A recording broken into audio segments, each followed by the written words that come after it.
Are you searching for the best in online black radio? Then go to blacktalkradionetwork.com, helping you filter through the noise. Real talk, black talk.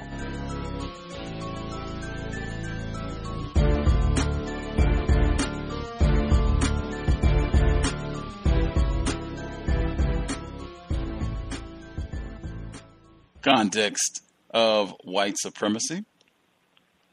Gus T. Renegade Justice in for another broadcast, hopefully to share constructive information on the system of racism, white supremacy. Today's date, Sunday, July 13th, 2014. So I have been told. We were going to try to make the broadcast happen last week, but had difficulties, which does happen under the system of white supremacy. We were thankfully able to reschedule and have our guest with us again this week. Always a real honor to have her on the program. I know so many folks in our listening audience, both in the States and worldwide, are just so thankful anytime they're able to hear Dr. Welsing, whether she's on this program or any of the other numerous broadcasts that she has participated in over her long, illustrious career. Just always, we are super thankful for her being so gracious with her time and expertise. Again, author of The ISIS Papers, The Keys to the Colors. Third generation physician, general and child psychiatrist, and I think even just to add to her list of accolades, there's so many listeners, they continually go back and look at some of the interviews that she's done over the years, the interview debate really that she had with Dr. William Shockley, and her presentation on the Donahue program, and just look at all of her efforts, all of her work as just a great model for what anyone aspiring to be a counter-racist should be aiming for. We're just thankful to have her back on the program and look forward to hearing some of her expertise. Joining us live once again, Dr. Frances Cress Welsing. Dr. Welsing, are you with us? Yes, I am. Glad to be with you. Pleasure is ours. Again, we're just so thankful you could be so gracious with your time. How are you doing this afternoon? I'm doing fine. I don't know whether your listeners would be interested in this. I decided to, I live in Washington, D.C., and, you know, the nation's capital, and I did not realize, I lived where I lived for about 42, 43 years, and I really was looking at television and saw a program on C-SPAN about the forts, the Civil War forts in Washington, D.C., and didn't realize that I lived a couple of blocks from a major fort that is a part of the U.S. Park Service, and it was the only fort where a war was fought during the Civil War in Washington, D.C., and even though I've lived in the area for many years, I had just never gone to look at that part of history. And it was very interesting to learn that the land at Fort Stevens, a particular fort was Fort Stevens, and I live at the junction of Military Road, which was a part of the Civil War Army system. But the land that this fort was on was very interestingly owned by a free black female, a woman named Elizabeth Proctor Thomas. And so it was just fascinating to, let me go and look at this fort, because it was about 100 years ago, 150 years ago, that the war was fought, or on July 10th and 11th. When this particular battle was fought. And I said, well, wow, let me go and look at it. So I just encourage everybody to be more aware of their surroundings and gain history about what has happened in the past in the area where they live. It was just very interesting to me. Wow, that is fascinating. And as I said, the land was confiscated from this black woman who was a free African American. In other words, during times of war, they can confiscate property. And they confiscated her land. And it was only after the war that her family requested that they be paid, and there's some debate whether or not they indeed were paid for that land. But imagine living someplace 42, 43 years, and you never knew that a place that you almost passed by every day has such significant history. And it was President Lincoln was shot at, almost shot at, or was shot at, or almost shot, because during those times the people could come, like a battle is being fought, but people could be at a location not far because they didn't have, the bombs and everything that we have today. So if you're standing near, you might get hit. But they said that this was the first time and the only time in history that President Lincoln was almost shot because he went to visit the war site along with his wife, who was in a carriage not far away. And he was almost shot. Somebody had to kind of pull him down so he wouldn't get shot. But that was what I did earlier today. So just very interesting. Wow. That is captivating. And not only that, the area was an area where black people lived. During the Civil War, it was black people in this particular area, like a colony of black people. Mm-hmm. And I never knew that. Never knew it. Wow. I'm looking at this is the website culturaltourismdc.org, and it has a whole page devoted to Fort Stevens, the African American Heritage Trail. That's what it's called if anyone wants to go there and check it out, the African American Heritage Trail. And this is on their website. It says, Fort Stevens was built in 1861 on land partially owned by Elizabeth Proctor Thomas, a free woman of color and a farmer. In 1862, soldiers tore down Thomas's house to expand the fort. During a visit to Fort Stevens, President Abraham Lincoln consoled Thomas with a promise of compensation for her property. There is no record, however, that she was ever paid. Doesn't that sound familiar? To be expected. You see, and especially, it's like I'm fighting right now. I have a legal struggle going on to prevent my property being taken from me by people who classify themselves as white, right in the same area. Just absolutely fascinating. All of the hubbub over 150 years, and we've been emancipated, and Lincoln did so much for us, and black people are eerily enduring many of the exact same things 150 years later. That right there, context of white supremacy. Actually, since you started off there, I will switch the order of things a little bit and go right to, since we're talking about compensation, since there's been so much talk. A lot of it, I think, generated around black male scholar Ta-Nehisi Coates, his recent report in The Atlantic about reparations. And I started to pay more attention to his report and the amount of focus that white people were putting on it, because I've seen him everywhere, and I've seen so many white people talking about the report. He did an interview on Bill Moyer. He did an interview on NPR.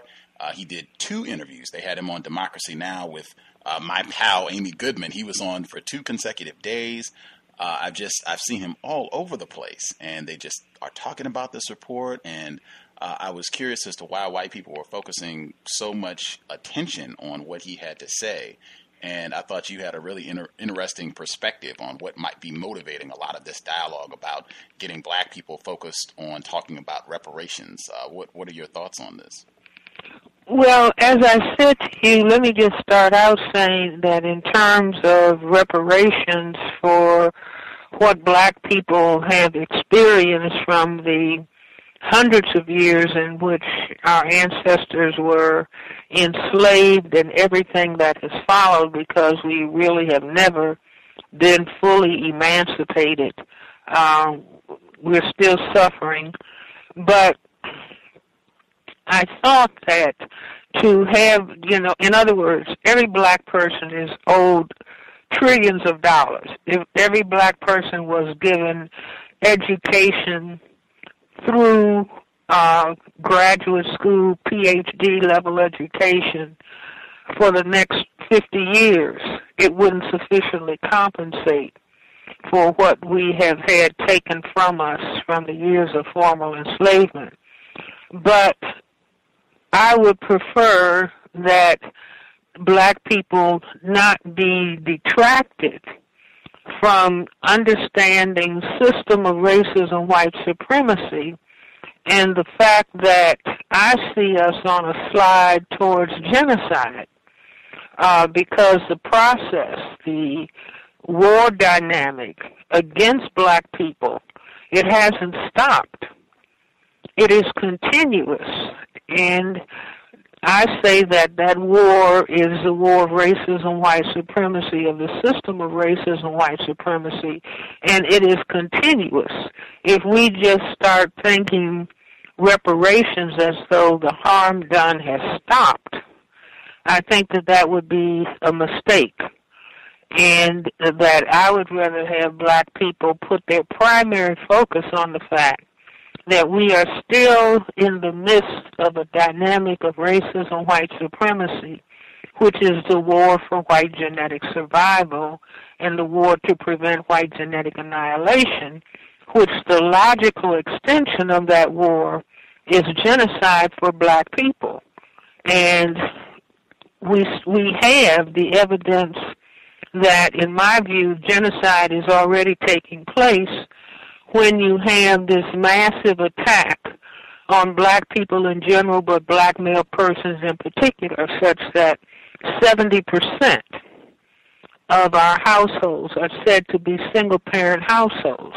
And this is because of the war specifically directed at black men, so that they cannot play the role of husband and father and be an integral part of their community through the strategy of unemployment and then incarceration, I should say unemployment, drug use, other levels of against the law activity, and then incarcerated. So there's nearly more than 1 million people incarcerated, the majority of whom are black men. And so, again, I would want us, it's fine to talk about every black person, in my view, is owed trillions of dollars. But to take our eye off of the dynamic that is continuing to take place, and I say there would be a very interesting strategic ploy if the system of racism, white supremacy said, fine, okay, you black people want reparations, fine, we will give you, each one of you, X amount of money that would be satisfactory to each individual black person. But the war of racism, white supremacy is going on, so everybody has a certain amount of money in their hand as they're being genocided. Now, that would be a very clever move made by the system of racism, or as the system of racism continues, for them to say, well, look, we already gave you that amount of money. Black people would take the money, spend it within the system, and be left with nothing. In other words, everybody would be buying cars and boats and whatever material thing they had their mind on. And then they would look up. They might even have saved some in a bank account. But the system of racism would still be riding forward, harming the functioning of a whole people, specifically of the men. So those were my thoughts. Wow, I thought you made a great comparison. I thought it was highly accurate where you said World War II, individuals classified as Jews, they did get reparations. People talk about that all the time when they talk about black people. They did get reparations. However, that was after millions of them had been killed. After 6 million Semites of the Jewish religion were killed, they were given reparations. That was at the end of that process. You see, but the dynamic system of racism and white supremacy is continuous. And for the most part, black people are not labeling the system of oppression in that way. You see, we're just looking at past harms done, or we might even look at the disparities that continue to exist. But as long as we don't talk about those are symptoms of a system dynamic that is still ongoing.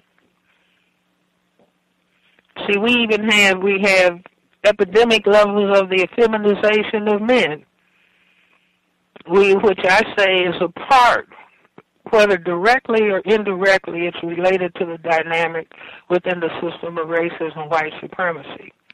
We have continuing high levels of HIV/AIDS infection. We have continuing process of gentrification, the removal of black people from urban centers. We have closures of public schools in areas where black people live.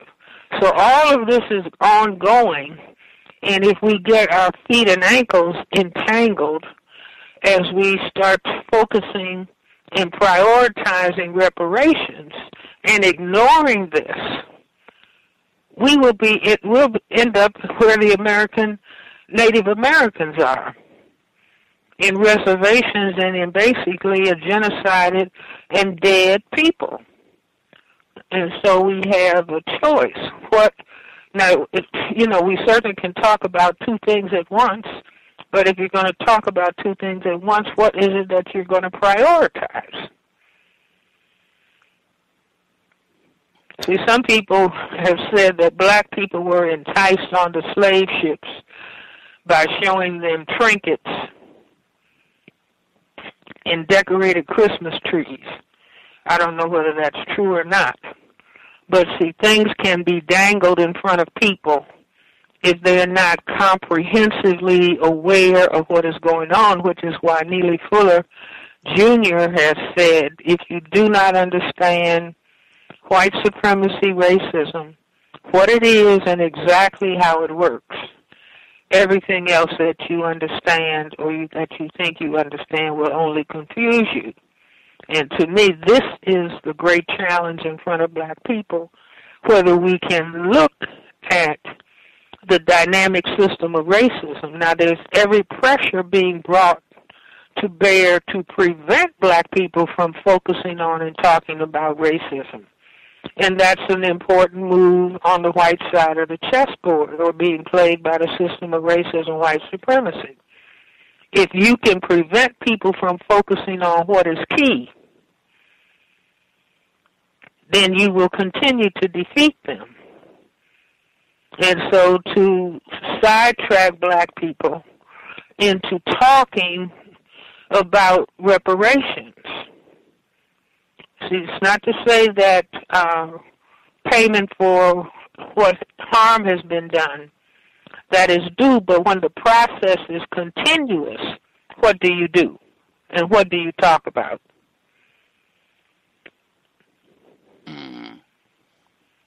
Excellent point. Excellent point. And I have seen where just so much attention being focused on this, and the Atlantic, that's a pretty major publication, even though my understanding, I think, the readership of the Atlantic is predominantly white. But I have seen that a lot of black people are aware of this report, and this is not a condemnation or criticism of Mr. Coates at all. I think you had even said it's a lot of great information in the article, but just... No, it's an excellent article, and everybody should read it. Absolutely. But just understanding that we are in a total system of white supremacy, and that it would be akin to talking about me being compensated for a beating when I'm still in the process of being beaten. It's like, I'm going to be compensated for you beating me on Monday and Tuesday, but you're still beating me now. It's Sunday, and it looks like you're going to continue beating me tomorrow and just further ongoing. And I think that very accurate understanding in terms of how we're looking at this problem and just getting caught up on getting a few coins for racism, white supremacy. I guess from the white side of the chessboard, they can say now what we're going to get them involved in is a tug of war. Black people will be saying we want reparations, and the white people will be saying no, we're not going to give you. And then we say we want reparations, and they'll say no. It will go on like that for a decade. Well, how much are you talking about? And then there'll be a formula established, and then they'll squabble about that. But in the meantime, black people will have been removed from the urban centers. Schools will have been closed. There will be a continuing effeminization of black males or otherwise destroying black males, and black people will look up and they will have been genocided. So what about that? Again, Dr. Frances Cress Welsing. Excellent point, in my opinion. And this seems to be global. This is not just happening here. I've seen where they, last year, within the last 12 months, they gave out a certain sum compensation to black people in Kenya with regards to how they responded to the Mau Mau uprisings during the 1950s. They're in the Caribbean right now for about the past year or so. They've been having discussions about reparations for slavery and same thing, black people being abused in the Caribbean. So it seems like there's a global pattern to this, getting a lot of black people in different parts of the world to talk about reparations as opposed to ongoing system of white supremacy. I guess moving forward, before I get to Elliot Rodger, because I thought that was really important as well, this weekend, the release of I think it's the 8th installment in the Planet of the Apes franchise. This franchise has been going almost as long as you have been practicing as a general and child psychiatrist. I think the book, actually, if we go back to the book, that came out in the mid-1960s, and then the first film with Charlton Heston that was released, I believe, in 1969, right in the middle of the so-called civil rights movement, right around the time of Dr. King's assassination. A lot of people have commented on the symbolism around these films. I think most people have said it definitely relates to racism in some way. Do you have any thoughts? I think this is the second film in the series that has been released since President Obama's been in the White House. Do you have any thoughts on what the purpose or intent might be behind these films? Well, of course, I haven't seen the film yet, but I asked someone who has seen the series, did they think that the series really was about the relationship between white people and black people in the system of racism and white supremacy?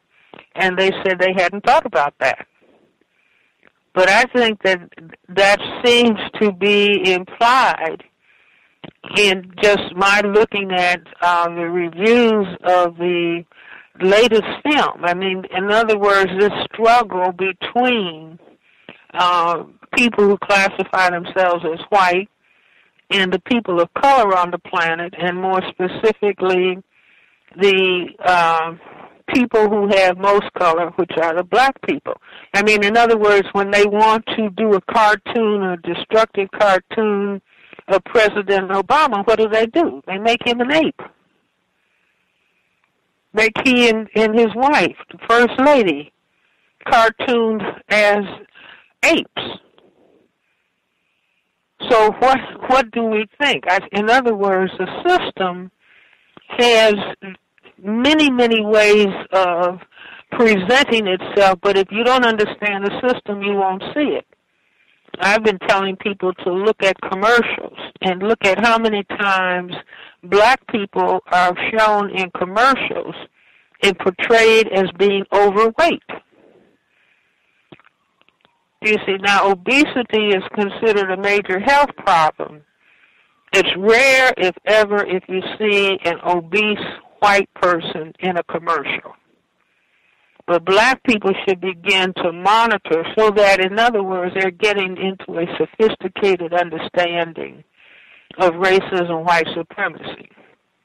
Or the black female who is in a commercial for Popeye's chicken or the Popeye's franchise, and she starts talking like an Aunt Jemima. Do you see? And then you have people saying black people should still be slaves, or they were better off when they were slaves. And then you have in 2014 a black female sounding like Aunt Jemima, an enslaved African person. So again, the system is directing attention to go where it wants to people's thinking to go. And let's say, but the people who are the victims of the system, as long as they are completely unaware of what's happening, then they are being done in by the system. It's like when they show overweight black people, and then they will say, well, you know, they want food stamps. Well, they don't look like they need food stamps. They're all overweight.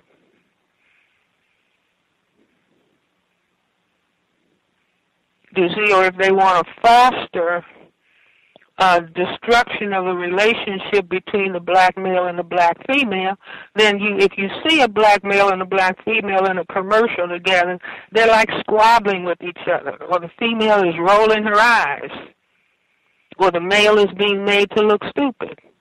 Well, compare that to the way that they show even a black male standing next to a white female.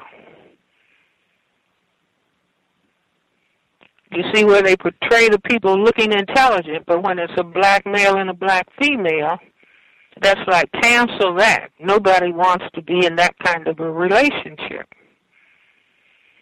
So again, this goes back to the most important thing.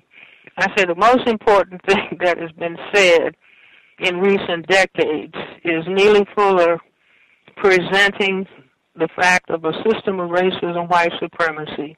His statement, if you don't understand racism, white supremacy, what it is and how it works, everything else that you understand will only confuse you. And then the words of the Attorney General, Eric Holder. Are we a nation of cowards, being unable to talk about racism?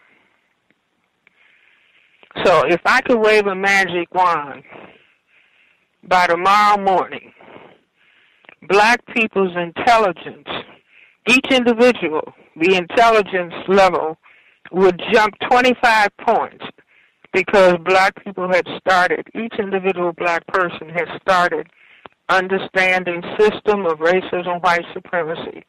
And this is not talking about spending any time and energy hating white people. I mean, the object of this kind of discussion is that the system of racism, white supremacy needs to be replaced with a system of justice where no one is mistreated, no one is allowed to be mistreated, and those who need the most help get the most help. Now that is, to me, what we should be doing. And, everybody should get out a copy of the Constitution of the United States and just read the preamble that talks about the establishment of justice. So you can't have white supremacy and justice at the same time. But the Constitution of the United States talks about the object is to establish justice, ensure domestic tranquility, justice and peace, justice and peace.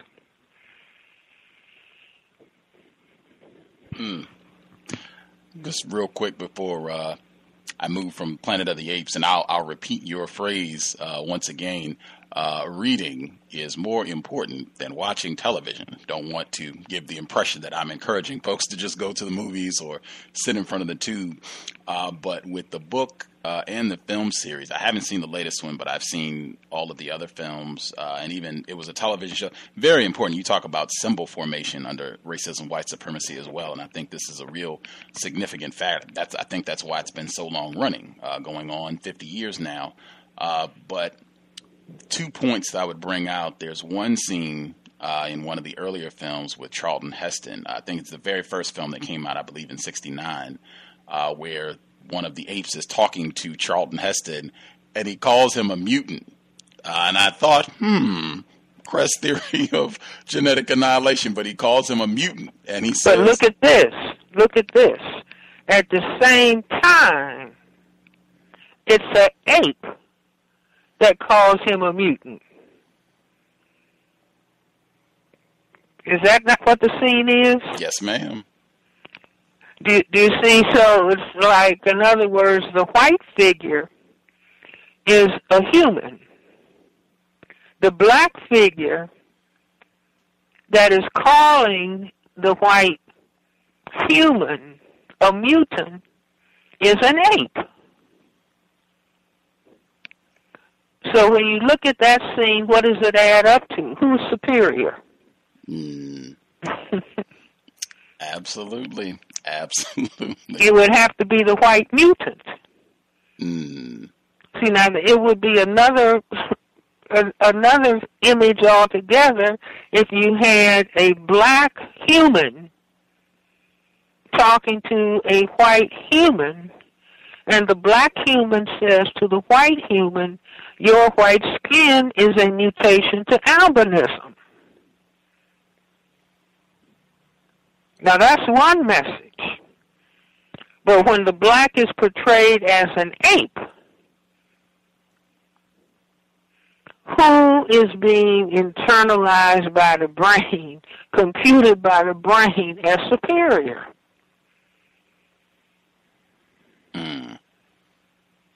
Absolutely. Even by a lot of black people, non-white people, I suspect. I'm even reminded, I think it was Glenn Beck in 2010. He was upset with President Obama or yelling at him about whatever on his show. And in his frustration, he said, what is this, Planet of the Apes? And even a lot of white people said, wow, that seems pretty racist. Seems like you're comparing President Obama having a black person in the White House to being Planet of the Apes, being under the rule of gorillas and apes. But the other quick scene before moving forward, and this is in the second film, Beneath the Planet of the Apes, where Charlton Heston, this is how the film ends. The apes, they come and they're killing all the other humans, and Charlton Heston, he's been mortally wounded, and his last effort before he dies, he launches a nuclear weapon that ends up destroying the entire planet. And that's how the film ends. You mean so that the Planet of the Apes is destroyed? Everything. The entire Earth is blown apart. And that's how it ends. The second one ends. And it reminded me of what Michael Bradley said, and even some other white people, but Michael Bradley specifically, author of The Iceman Inheritance, where he said that there is a system of white supremacy. He's a white man. There is a system, and that white people would destroy the entire planet as opposed to have non-white people rule them or to no longer be in domination over the planet. But that's how the second one ends. Does that have any meaning with regards to your understanding of racism? Well, I would say yes. In other words, by any means necessary. That, in other words, we will destroy this.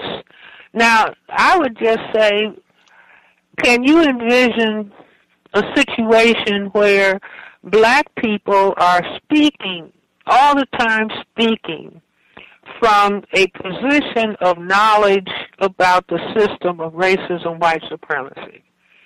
They're not cursing out white people. They're not being rude and discourteous. But their position on the chessboard is always saying, well, we understand that you have structured a system of racism, white supremacy to prevent white genetic annihilation. This is the black side of the chessboard speaking to the white side of the chessboard.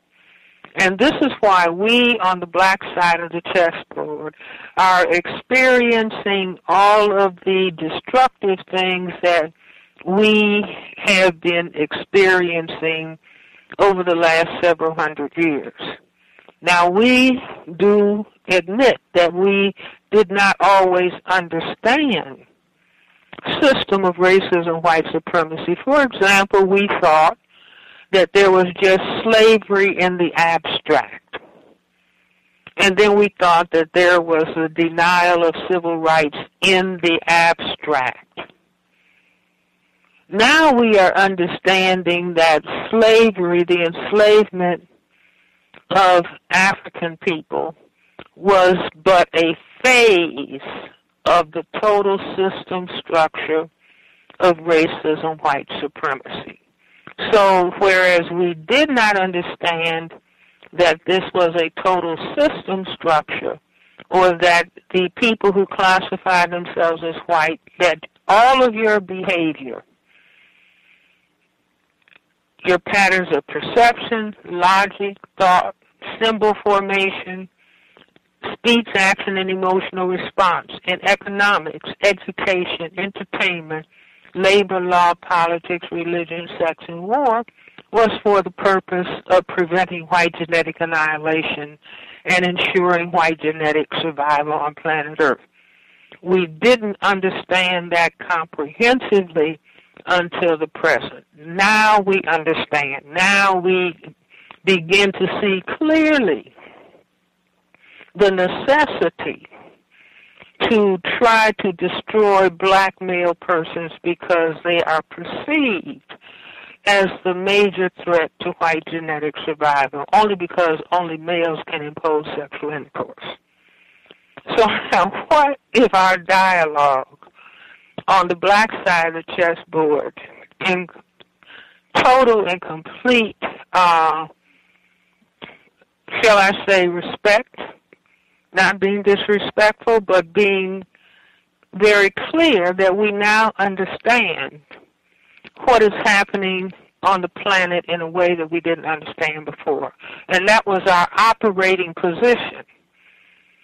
And so then as black people, instead of just thinking that we're floating along just in a system of democracy and people can do whatever they like, we then begin to understand that we are being victimized within the framework of a system of racism, white supremacy, that the people who classify themselves as white, they're trying to save themselves. That's a tiny minority, genetic recessive group of people on the planet. They can't help us. So everything is up to us. We have to develop and carry out patterns of behavior in economics, education, entertainment, labor law, politics, religion, sex, and war, so as to checkmate racism, white supremacy, and replace it with justice. And so everything is under modification, including what we do in the what Neely Fuller calls the 8th area of activity, sex. People no longer, black people, because they now understand what they're dealing with. Just like if you understand soccer, then you know what plays need to be played by your team on the field of soccer. Or if you understand basketball, you understand what plays are necessary for your team on the basketball court. Or if you're playing football, you understand what plays are necessitated by your team on the football field. You're not asking the other team to help you win. Or if they have 2 points or 6 points, help me give me some points so I'll have 6 points too. No, because you understand the game, you know how to earn your points and to be victorious. So I said, what if we, to me this is like new black. New black means the black people on the planet. Certainly we can start with this area of the world. The black people in this area of the world who understand, finally, system of racism, white supremacy, what it is, why it exists. They're not having temper tantrums. They're spending all of their energy transforming, modifying, perfecting their behavior in all the areas of activity and modifying their perception, logic, thought, speech, action, emotional response to be consistent with their goal objective of replacing racism, white supremacy with justice on planet Earth so there can be peace. So then we would end up being the most patriotic people. We're trying to follow the Constitution, establishing justice. Absolutely. Context of White Supremacy. Again, our guest, third-generation physician, Dr. Francis Cress Welsing. If you have questions you would like to ask Dr. Welsing, feel free to dial in. The number to dial is 760-569-7676. And the code is 564-943#. Press star 6 if you have a question. Wanted to definitely also revisit what we talked about the last time that you were with us. Elliot Rodger, the suspected killer in Southern California, the Isla Vista massacre. 6 people, including Mr. Rodger, were killed, or actually be 7, including him, 13 injured. His father, Peter Rodger, white man, his mother, non-white female. His father was directly involved in the Hunger Games. The first installment came out in 2012, wildly popular. We talked about this about a month ago when you were on the broadcast, where my opinion, your view as well, Elliot Rodger, the crux of what motivated this tragedy, him not being accepted as white under the system of white supremacy, and the frustration that he endured as a result of being mistreated by white males, white females, growing up not being accepted by white women, and that motivating a lot of anger and frustration that led to his violent eruption, where he ended up killing at least 3 non-white people, may have even been more than that. But a lot of that anger and aggression ended up being focused on other non-white people. His father, Peter Rodger, he did an interview with Barbara Walters about 2 weeks ago. It was during the middle of June, and I thought it was fascinating. It was about a 35-minute interview, and I put some of the clips together that I thought really stood out. I wanted to get your thoughts. This is maybe about 3 minutes with some of the more interesting aspects of what was shared during the exchange. I will play that, and then we'll get Dr. Welsing's commentary. I hope you can hear it clearly. I'll be sure to take notes so that I can write down what is exchanged if it doesn't come through clearly enough for you, Dr. Welsing. But we'll play that again. This is the interview Peter Rodger on Barbara Walters' program from last month, Context of White Supremacy. You loved Elliot. I loved Elliot. Elliot loved you. Yeah. But at the age of 7, Elliot's parents got divorced. 1 year later, his father had remarried, this time to Moroccan-born Samaya Akabon, an actress who appeared in the Hollywood blockbuster Green Zone. It was during those years that 7-year-old Elliot began his long treatment in therapy. Why did you think he needed it? When we realized he had social issues, we brought therapists in to try and help him integrate into society.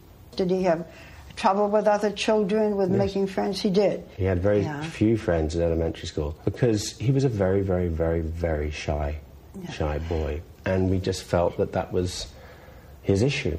On the surface, Elliot seemed destined for a life of success and privilege. Peter Rodger's work gave his son access to Hollywood's elite. From an early age, it was a world he longed to join. My little 9-year-old self realized that there were hierarchies, that some people were better than others. Jealousy and envy. Those are two feelings that would dominate my entire life and bring me immense pain.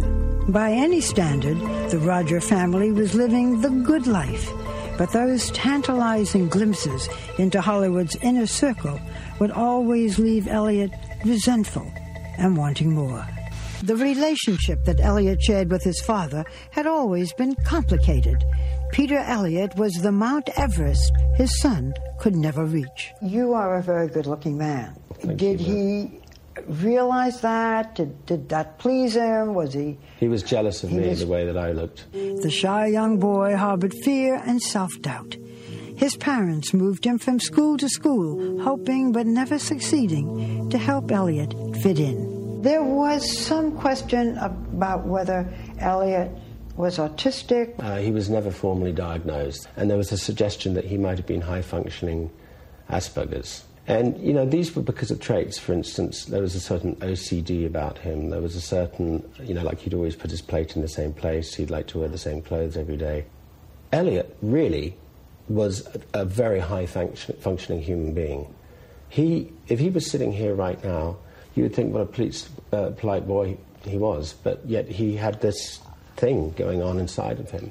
What his parents didn't know was that Elliot, even at the age of 10, was hiding a secret that would someday transform a shy young child into a cold-blooded killer. This is the horror story. This is the American horror story, or the world's horror story, is when you have somebody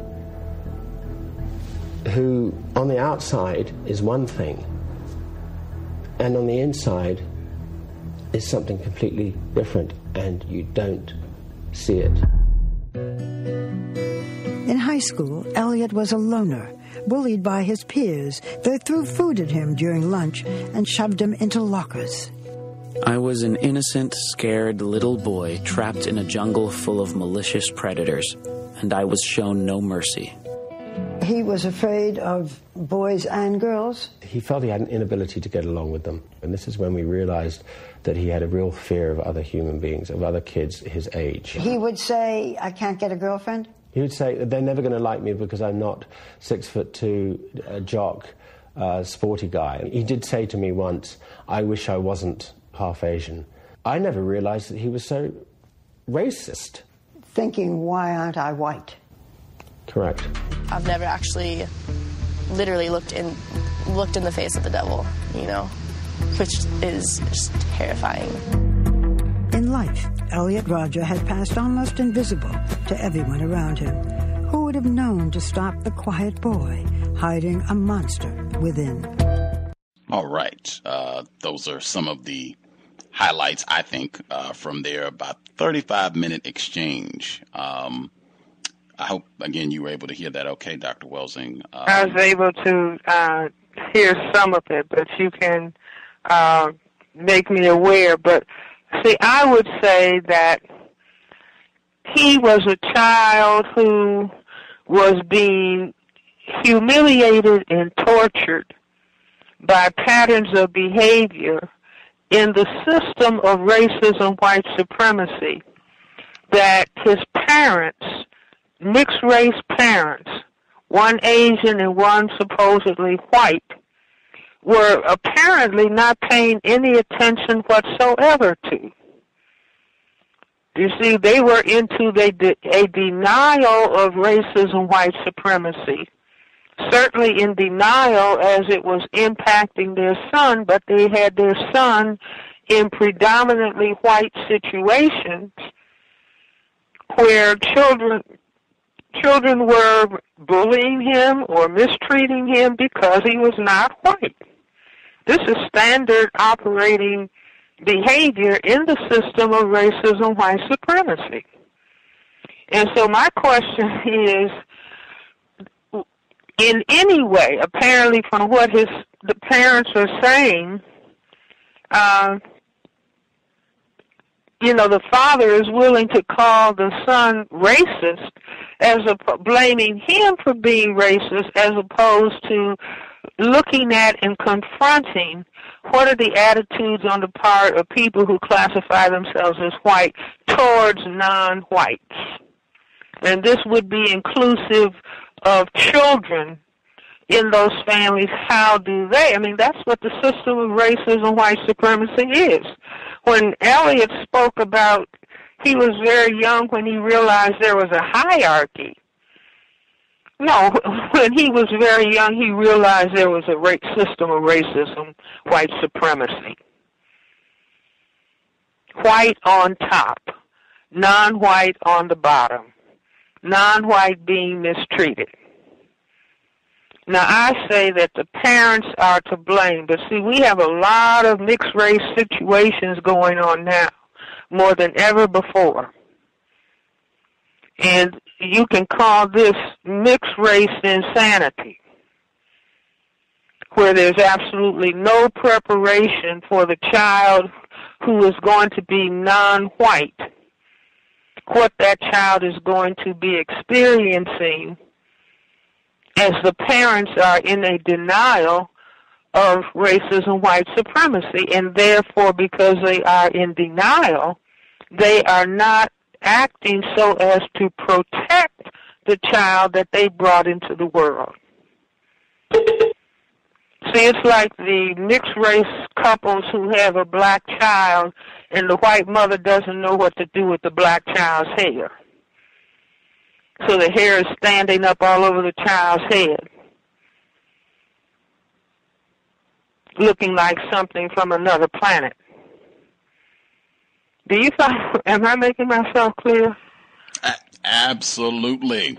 That point, I have brought that up consistently, and I find it shocking. I find it inaccurate, but I find it shocking that consistently when people talk about all of the quote-unquote progress that we have made with regards to dealing with and eliminating racism, they will go to immediately, look at all the mixed race couples we have.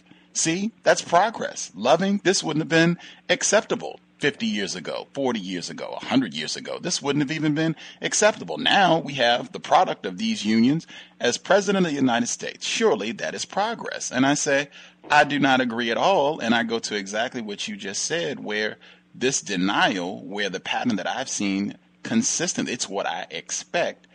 The parents in these, when you have a white parent and a non-white parent, they do not talk to their offspring about racism, and it is always to that non-white child's detriment, which leads to things like Elliot Rodger. That's the pattern that I've seen every time. I don't even know if I can think of an exception where it's been a non-white person who has one white parent where they've said, yes, my white parent told me about racism. They told me I was going to have to always be on guard about this. This is a major problem anywhere in the world. I don't think I've ever talked to a non-white person who has a white parent where that's been the case. See, the parents are in denial. They've got a non-white child in a system of racism, white supremacy. For example, I think President Obama is unprepared for the level of hostility that he is experiencing in the system of racism, white supremacy. I truly think that he's unprepared because he had a white mother. You see, so yes, in other words, does he know there's yes, he knows there's racism. But does he know the depth? Did anything prepare him for what he is experiencing? The 24/7 demeanment, the refusal, 90% of the time, whether in print or vocally, to say President Obama. No, we are not going to respect him. And even if the country, going back to, even if we destroy the country, we are not going to respect him. I truly don't. I look at his eyes sometimes and I think that he's completely unprepared for the level of hostility that he has to encounter. You see, no matter whether he turns left or right, it's wrong. And so the denial of racism, white supremacy, is essential to its maintenance. The more it's denied, so that people can't lay it out on the table and dissect it and understand it. If it can be dissected and understood, like we're attempting to do in this program, then that's one thing. But if it's denied and no, it doesn't exist, then let's talk about anything other than system of racism, white supremacy. Let's call it Jim Crow. Let's call it, let's just talk about slavery in the abstract. But don't talk about system as it relates to white survival on the planet, local, national, global. See, even the big immigration discussion, I maintain until proven otherwise that remove the blacks and bring in the browns because they are less of a color threat to white genetic survival. So we can, genocide the blacks for now. We genocided the Native Americans. We can genocide the blacks. Push them out of the urban centers, take away political power, try again to destroy their right to vote, and we'll pay their leaders so that their leaders won't talk about racism, white supremacy, so they will not be understanding what is happening to them.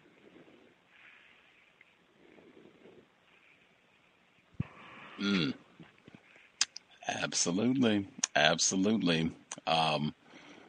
I guess specifically with President Obama, does that fit with him now being sued, which I think is also unprecedented to have a president being sued. And I think Representative Boehner, House Speaker John Boehner, I think he said that President Obama was being flippant, his flippant disregard for the Constitution. And I think quite a few people decoded that as him basically saying that President Obama was an uppity nigger with his conduct. Does the suit, does that have any significance for you with regards to racism, white supremacy?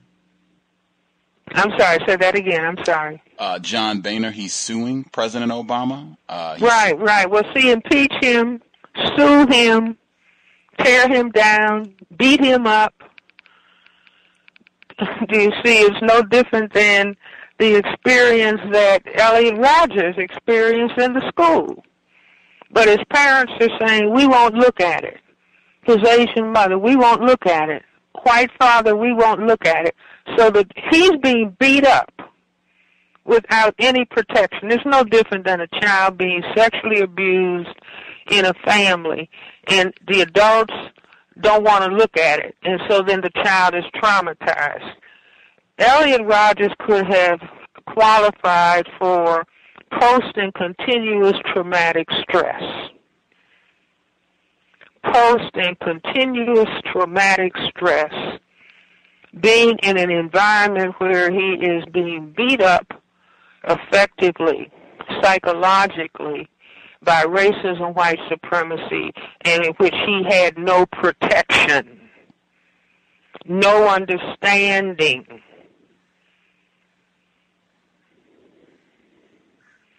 And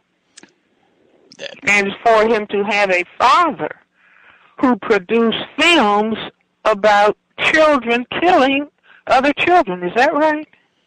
The Hunger Games. That is my interpretation.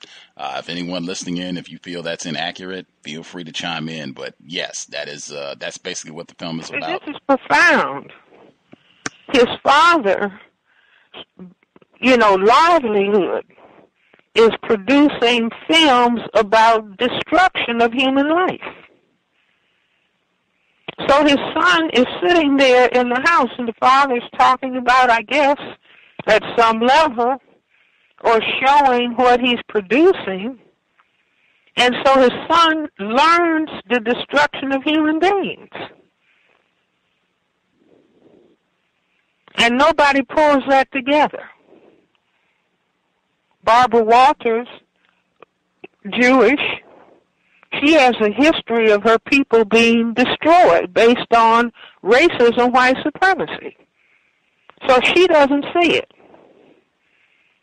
She doesn't talk about it with Mr. Rodgers.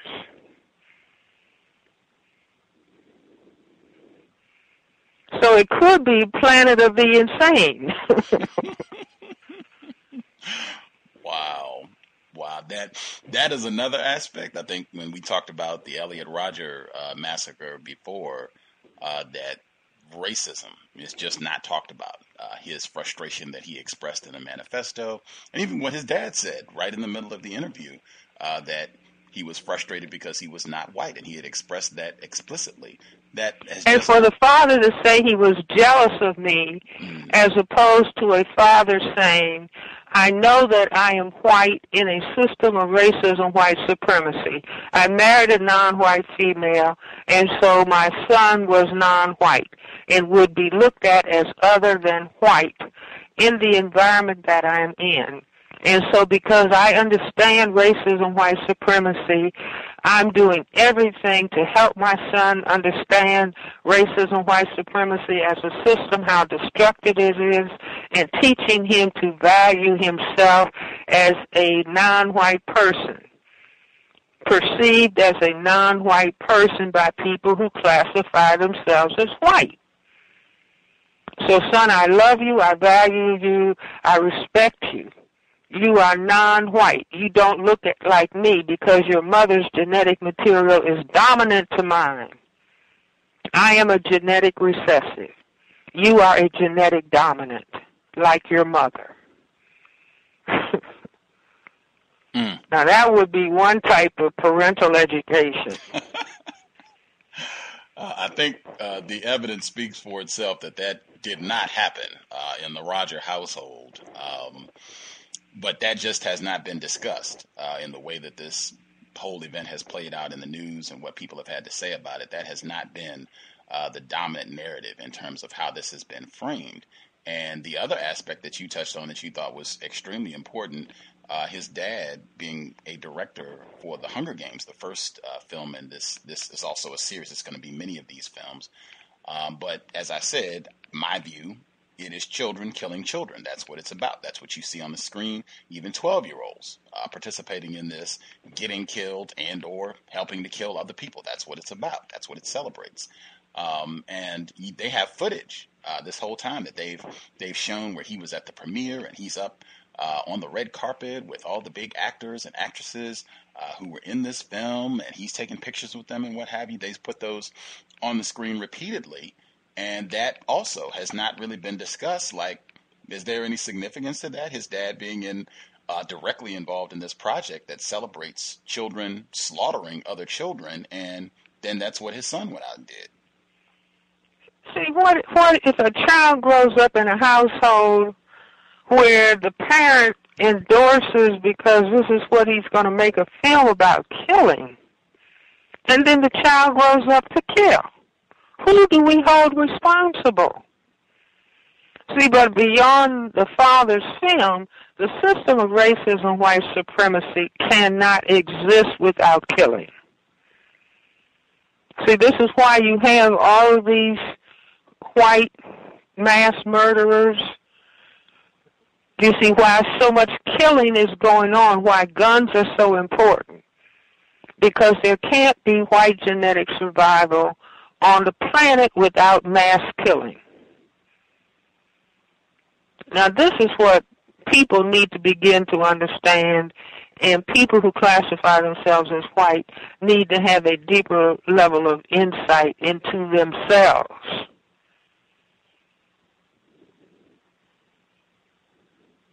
Into their mindset. And so then why do you see the things that are happening? See, this necessary killing is what we see taking place in Chicago, where you have 60 to 80 people killed, shot anyway, more than 10 killed on a weekend. See, everybody should be saying, wait a minute, halt, what is this? But no, it's non-white people being shot and being killed, and so just keep stepping.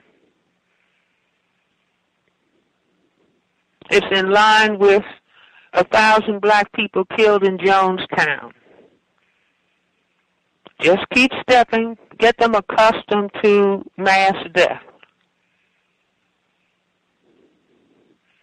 That is the only way the system of racism and white supremacy can survive.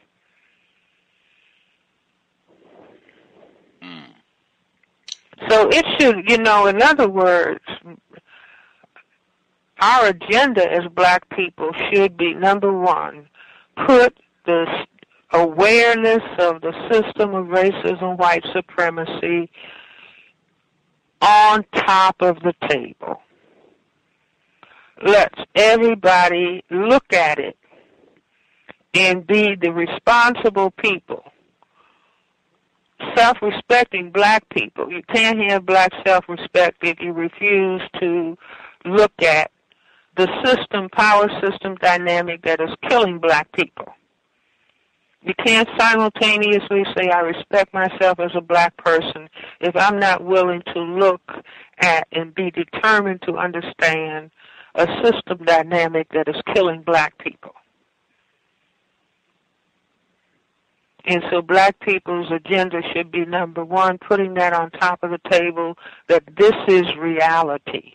Every single thing that happens to black people is because of this power system dynamic.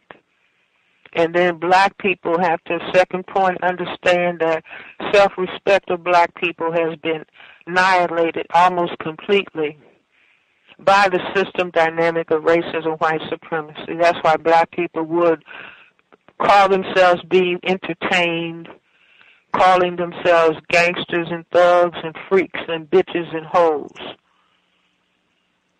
And so that is the evidence of the annihilation of black self-respect. And so black people have to be determined. They are going to recover their self-respect. And they are going to begin relating to other black people as though they have respect for themselves and have respect for one another. I would call those behaviors reflecting black mental health while simultaneously countering racism. See, if no non-white people on the planet, if non-white people on the planet decide they were no longer going to kill one another, the system of white supremacy would collapse. See, just imagine in the Middle East, all the non-white people in the Middle East, different shades of black. If they said tomorrow we are not going to, throw out all of this different religious sects. We are going to operate on the basis of we are all non-white. We are under a system of racism and white supremacy. We are no longer going to kill each other.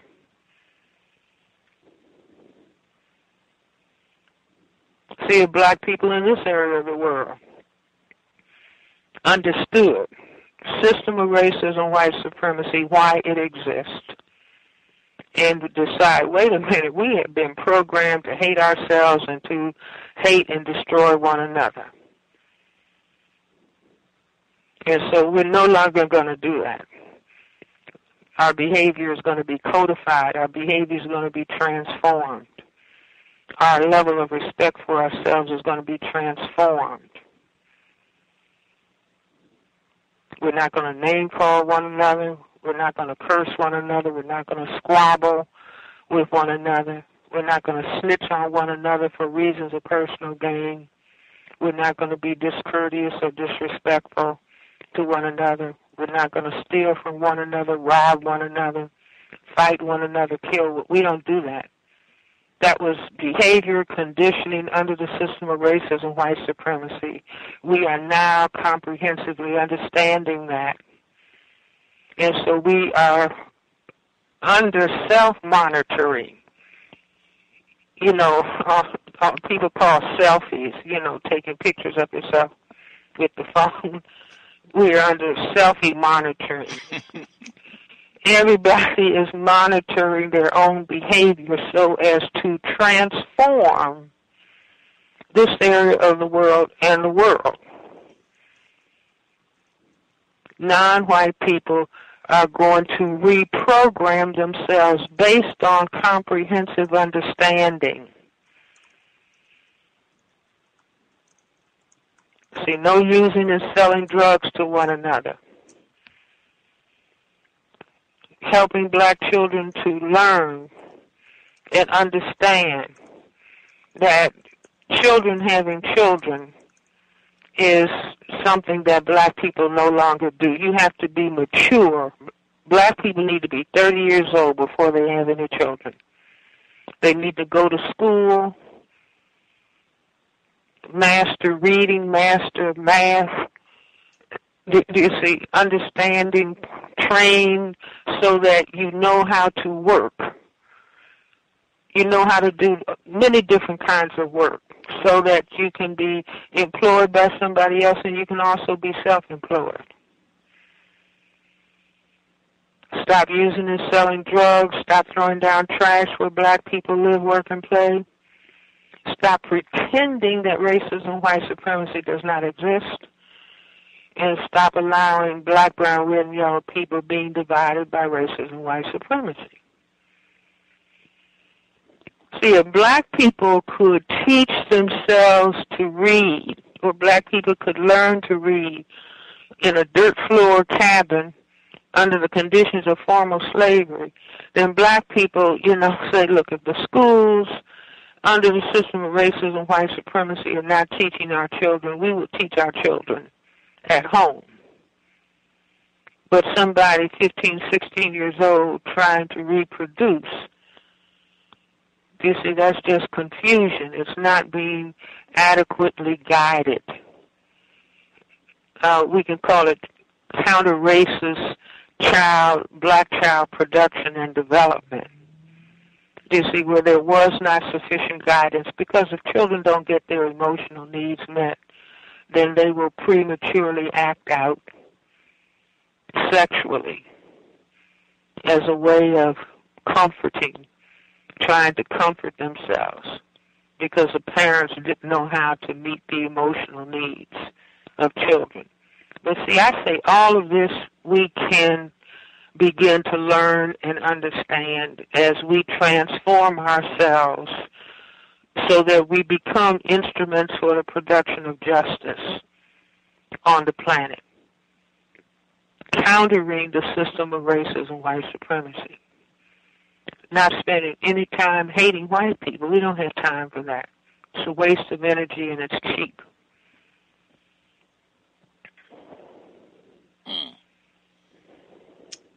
Absolutely. I totally agree. I see folks dialed in. We'll get some of their questions. Folks have things they would like to ask Dr. Welsing. Again, the number 760-569-7676, and the code is 564-943#.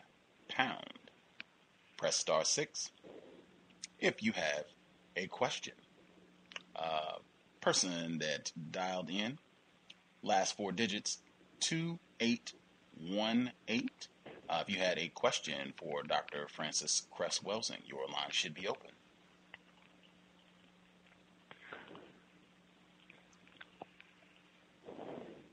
Caller at 2818, last 4 digits 2818. Did you have a question? Not sure if you hit your mute button. Maybe you're just listening. We picked up your question, but I'm not hearing you. Caller, last 4 digits 2818. If you're there or if you're speaking. And can I be heard? Yes, we can hear you. Okay. Sorry about that. Peace to all of the callers on the line, especially Francis Cress Welsing. It's an honor to be in her presence. I have a question about the system of racism, white supremacy to Miss Francis Cress Welsing concerning of how we view the system of white supremacy and like how genetically engineered Europeans, if we can grab that concept, how would that play in versus the original theory that we all developed from apes or mutated from some type of ape person, and now we get regular human beings? Because I noticed, like, in her book, that she speaks kind of like, you know, that the people kind of transition, but I kind of go under a theory or facts that European people were actually genetically engineered from different animal DNAs and stuff like that. How would understanding something like that affect black people in the system of racism, white supremacy, or would it be of no help at all to know that these people were totally different than us and not created in the same light that we were? Well, let me just say that, speaking as a physician, that it is not a mystery, the production of people who don't have skin pigment. That's a mutation to albinism. On the continent of Africa and, you know, wherever there are people of color, that you can have a mutation so that the parents have skin color, but you end up with someone who doesn't have skin color. They might have blonde hair, they might have blue eyes, they might have pink eyes. That's called a mutation to albinism. It's like you can have mice, and you can have you can call a whole group of mice, and then you might end up with a mutation. That's a change takes place in the DNA. Why the change takes place is not always clear. What causes a mutation? Like you have mutations to albinism being produced on the continent of Africa to this day. So we don't have to reach into, you know, some strange kind of thinking to understand the production of albino mutants. If, for example, you could have an albino tiger, a white tiger. Perhaps you've heard of the zoo in your area has a white tiger. That's a mutation to albinism. The parents were brown, black, and dark eyes, and they might produce an offspring that may still have some of the dark stripes, but may be white with blue eyes. That is an albino mutation. And so you can have roaches. If you have a huge enough population of roaches, you will end up with some mutations to albinism. So we don't have to go far afield in our understanding to understand how mutations to albinism are produced. And so that is how white-skinned people were produced. And the black people on the continent of Africa presently mistreat the albino people that they produce. Some have been reported to being killed. I maintain that long time ago they pushed the albino mutants out of Africa. That's how, if you look at your map, and especially if you look at a globe, just look at the continent of Africa. Directly north of Africa is the Mediterranean Sea, and Europe is like a little tiny hat on the top of the continent of Africa. And if the black people pushed the albino mutants out of Africa, they would end up in Europe. So we don't have to go far afield. But then if the people who classify themselves as white, eventually they produced a large enough people to make up their mind, well, we're going to circumnavigate the planet. And when they discovered that all the other people are colored, they could decide, well, we're going to dominate these people. We're going to dominate and mistreat them. If we're going to survive genetically, we have to control them because they are genetically dominant and we're genetically recessive. And I maintain this is what happened.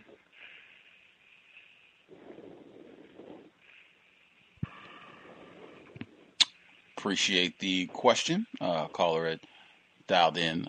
We will move forward, see if we can pick up all the folks who dialed in. Thanks again. Caller at 2818. Caller, last four digits, 4300. Last four digits, 4300. Did you have a question for Dr. Welsing?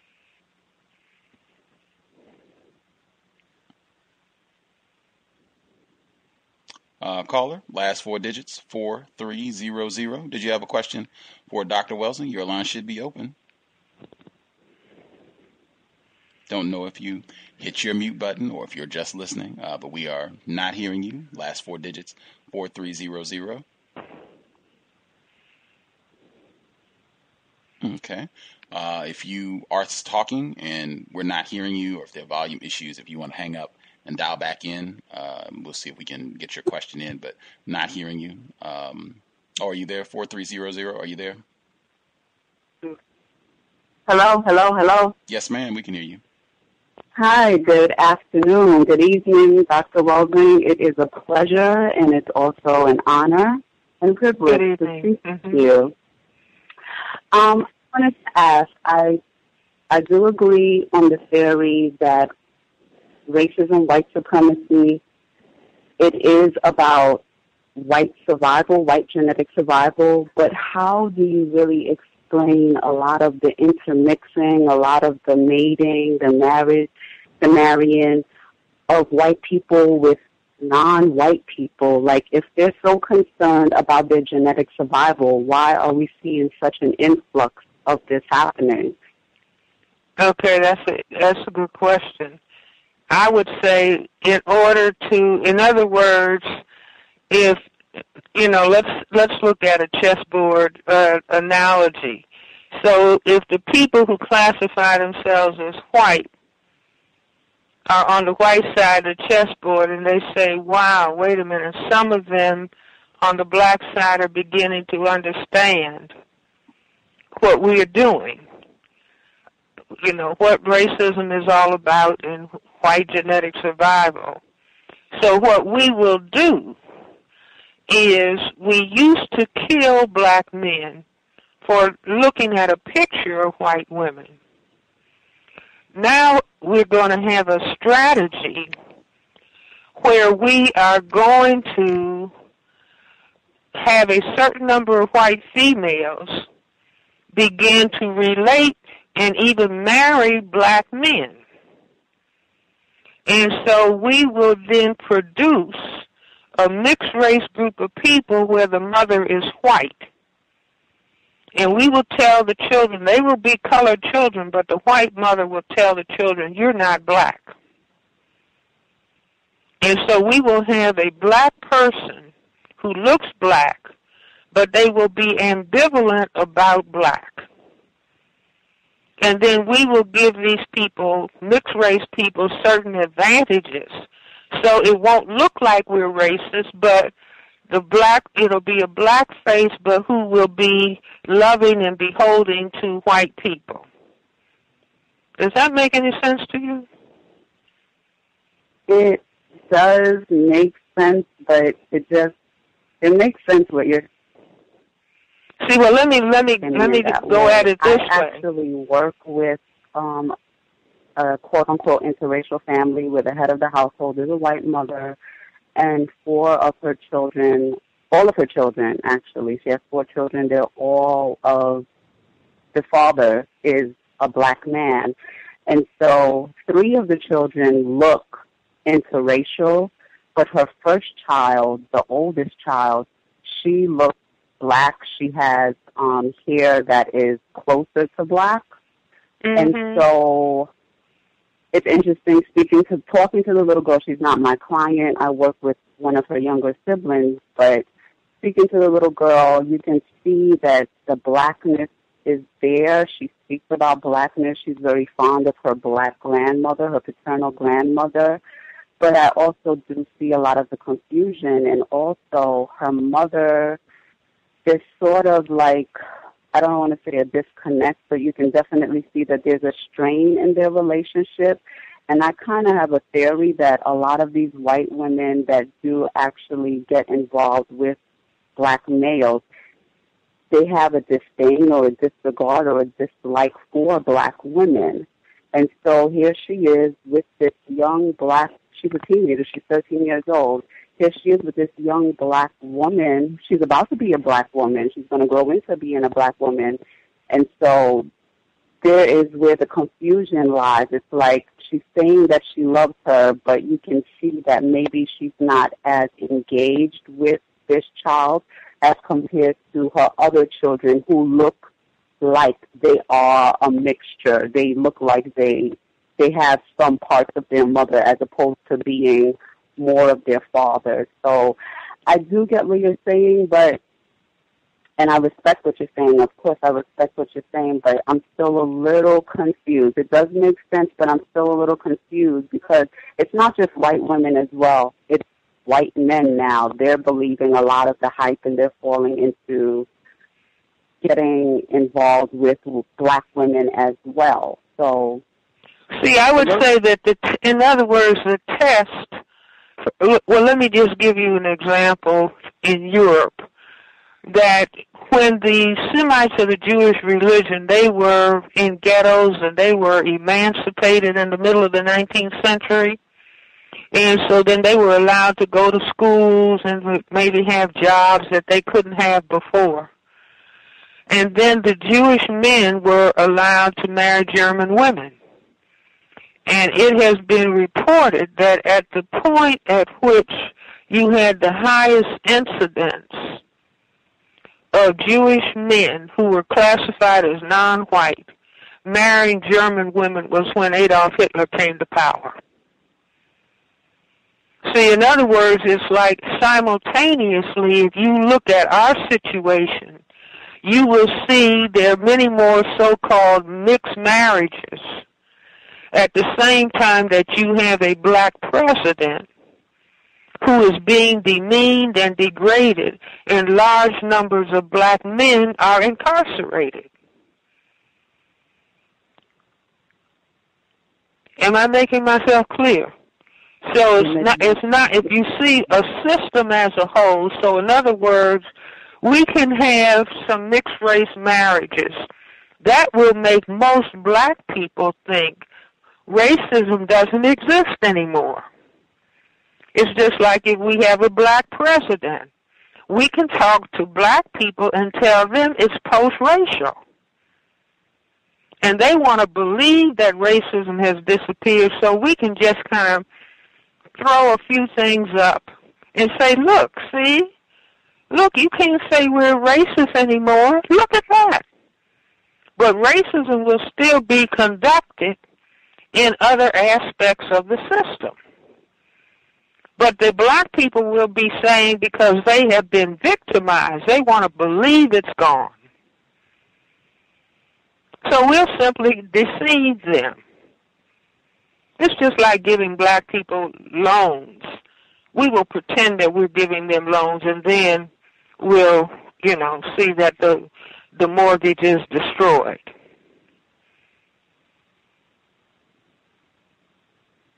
So it's now you see it, now you don't. But it's still here. At the same time that you may see more mixed-race marriages, you have, a law on the book stands your ground.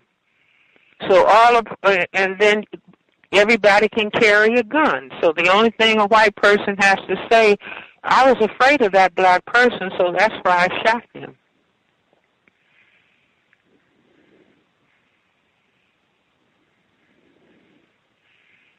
I don't know if that makes any sense to the caller. It makes absolute sense. Thank you so much, Dr. Welsing, for clearing that up. Thank you so much. Okay. You're quite welcome. Thanks for calling. Enjoy your night. Thank you. Thank you as well. Person who dialed in, last four digits, 2658. 2658. Do you have a question for Dr. Welsing? Greetings, everyone. Greetings. Dr. Welsing, are you aware that Mr. Holder was once again asked about his interview where he said that the nation is a nation of cowards because we don't talk about racism? asked that statement about the statement again from 2009. Just recently he was asked, and he held on to the principle of what he said back in 2009. If you've heard about it, do you have any comments on that? Can you repeat that for me? He said that Attorney General Eric Holder, that he was just recently asked in an interview about his comments from 2009 when he said, "Are we a nation of cowards for our refusal to talk about racism?" That just recently, within the last few weeks or so, that he was interviewed, and that got brought up again, and that Attorney General Eric Holder, that he stood by the statement, and with that question, that rhetorical question about are we a nation of cowards? And he said, "Did you know about this more recent interview? And if so, did you have?" No, I didn't, but I'm glad the caller made me aware. Yes, ma'am, and he stood by his original comments. I just thought if you didn't know about it, that I would mention it to you, because I know that you bring that subject up a lot, and it is relevant also. Well, I just want to say God bless him for being able to stand his ground. Yes, ma'am. Yes, ma'am. That's what I thought about it also, and to the level that he is in the public eye. Of course, there's a level of danger involved anytime a black person is willing to speak on the subject of racism, and of course, in his job, it's kind of like a 24-hour day, 7-day-a-week profession that he's involved in as long as he's holding that office. So I thought it takes a bit of courage also for him to do to say what he said and stand by his word. The other. LeVar, can you repeat that last part for me?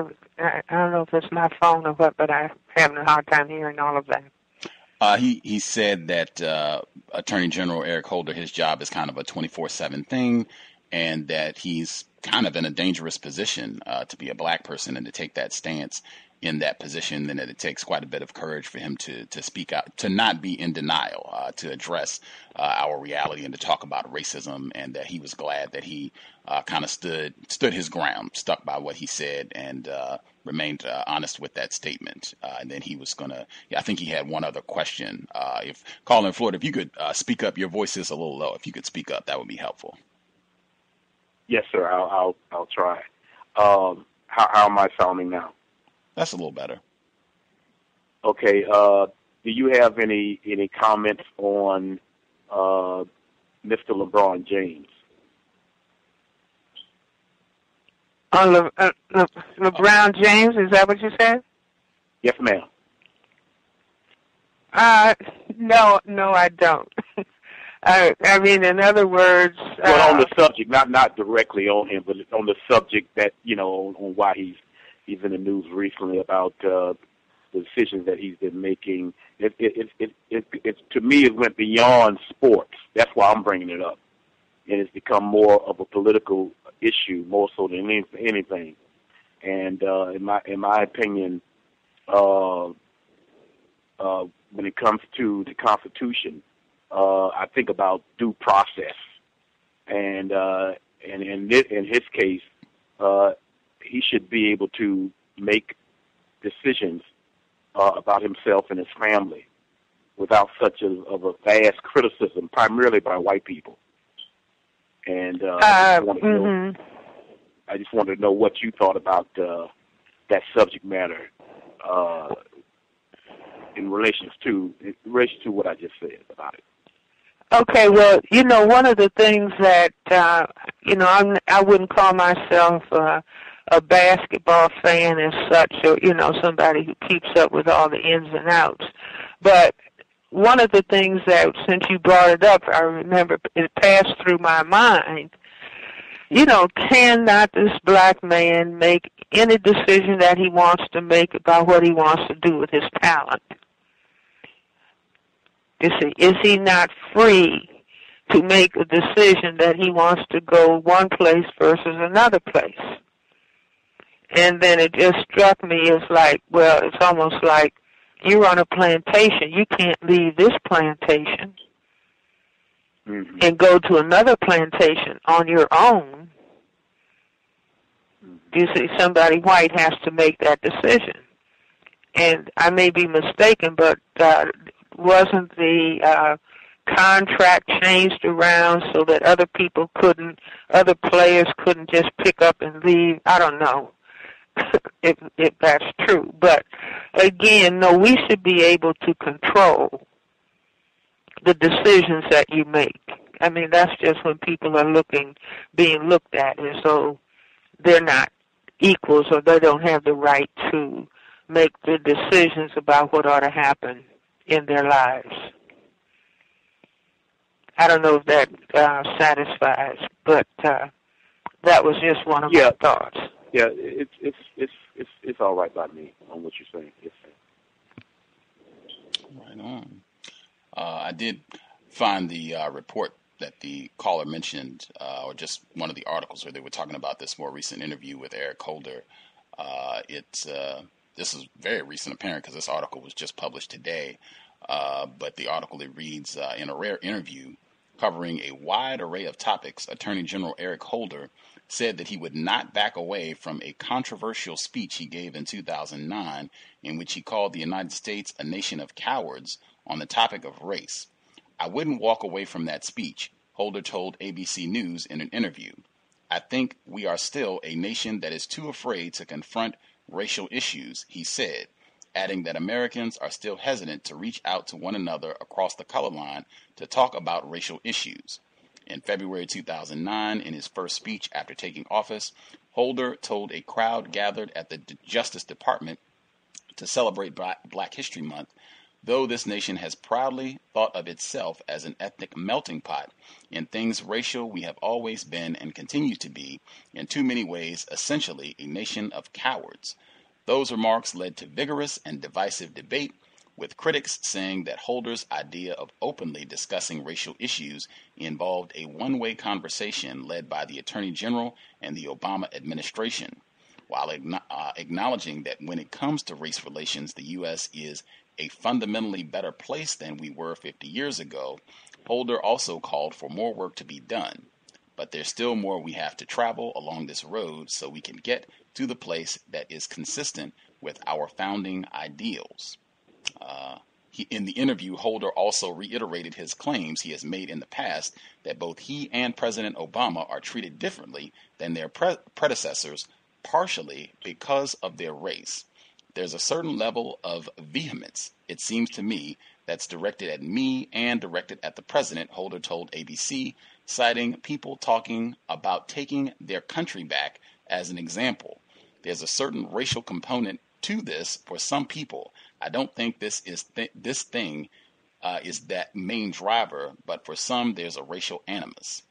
I will stop there. It goes on a little bit, but that's from today. So this was apparently very recent. This report came out today.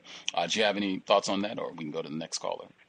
No, let me just say, I want to go on the record as saying that I am so deeply proud of the Attorney General Eric Holder, that he stood his ground and did not back away from that truth. And all of us as black people should stand by him. If you go on the web or make a comment, everybody black should be commending him for taking that stand. That's helping all of us. Do you see that? The Attorney General of the United States. Now, people can get angry with him if they want to maintain racism. But those people who want to end racism, white supremacy, should be very proud that that black man is up there and taking that stand. I feel so very good to learn that. Yes, ma'am.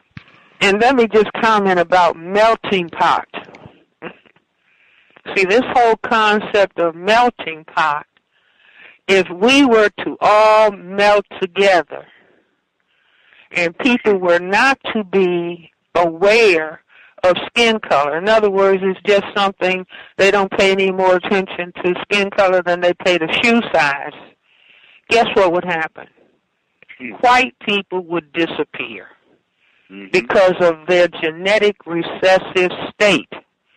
So this whole thing about melting pot, if you really look at it clearly, scientifically, and logically, if everybody blended together, white would disappear. And that is what President Obama represents just looking at him.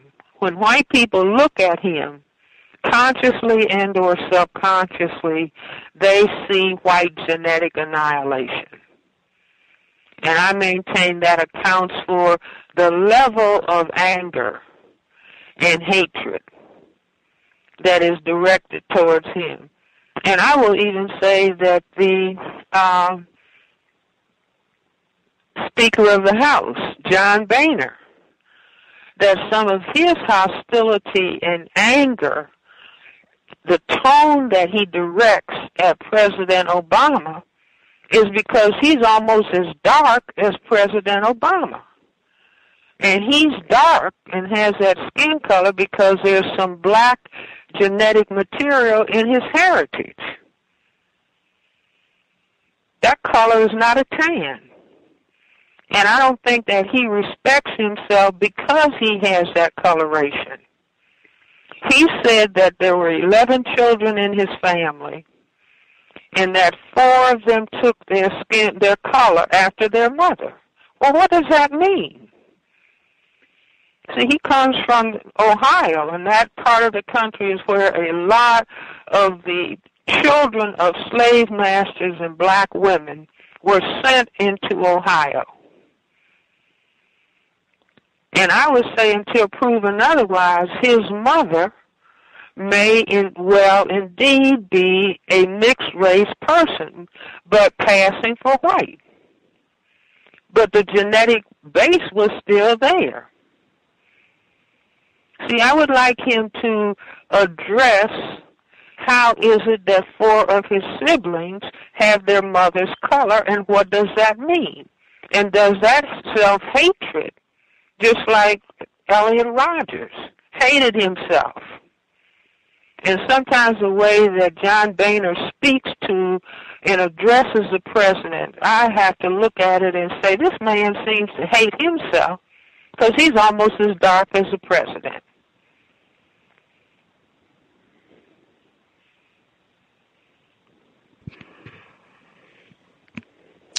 Right on. Appreciate that caller in Florida. Keeping up with those current events. Say that all the time. Check the newspaper. Person that dialed in, this is Mr. Demery 4. Mr. Demery 4, if you had a question for Dr. Welsing, your line should be open. Yes. Good evening, Dr. Cress Welsing. Good evening, my guest, and good evening to the callers. I have 2 questions. One question I'd like to get out of the way. I'm glad that you are with us tonight. But I had a question. There was a female lecture at the Power Talk 1 series that we had recently in D.C. here. I was in attendance, and she had worked with you previously. She spoke before Dick Gregory spoke, and I did not catch her name, and I would really like to know what her name is. That was Dr. Patricia Newton, Newton, and she's a psychiatrist in Baltimore, Maryland. Okay, thank you very much. And my other question is that if black people do not qualify for mental health, and we know that white people are pathological, then do we have a society that is predominantly loony or crazy? How do we, I guess, put that in a scope that we can understand? Because we know both of those statements are true. I didn't hear that last statement. We know that both of those statements are true, that black people do not qualify for mental health, and we also know that white people are pathological. Well, see, Right. In other words, mental health is dependent on whether a person is able to deal with reality. And so, for example, in the mental status examination, there's a question about orientation. Does the person know who they are? Do they know where they are? And do they know what time it is? And so if we indeed and in fact are in a system of racism, white supremacy, and if people cannot and they refuse to face that reality, but they are being bombarded with racism, white supremacy 24/7,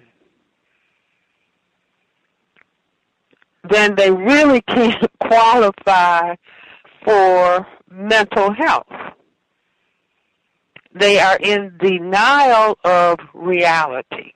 That would be like Cress Welsing saying, I'm Queen Elizabeth, and insisting that I'm Queen Elizabeth. Or it would be like a person of color saying in a system of racism that they have the same rights and privileges that a person classified as white has. Well, that's not our 24/7 times 365 days a year. That's not our experience. That's like a person in jail saying, I'm not in jail. I've got as much power as the warden. The warden can't tell me what to do. The warden can't make me do anything.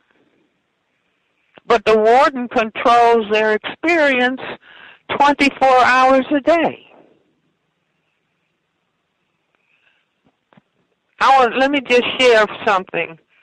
I was made aware of an article where a study was done showing black people and white people's experience in crossing at an intersection in traffic. And that it takes 30% longer, more time for a black person to be able to get across the intersection than a white person. Now that's profound. Traffic will stop when a white person is trying to cross the street. But it will take 30% more time for the traffic to stop when a black person is trying to cross the street. Seems no different than a black person can't walk in a bank and get the same interest rate that a white person can get. Walk on a job and get the same salary that a white person can get. Walk in a real estate office to get property in the same way the white person can. Now, this is the reality in this system. And this is what the Attorney General is saying. Are we going to remain a nation of cowards when we don't want to look at what this reality is all about?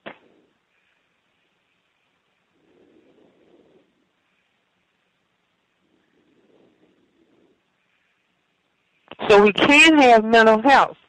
See, in other words, if a person can't face reality, then they will qualify as having a level of mental health disturbance.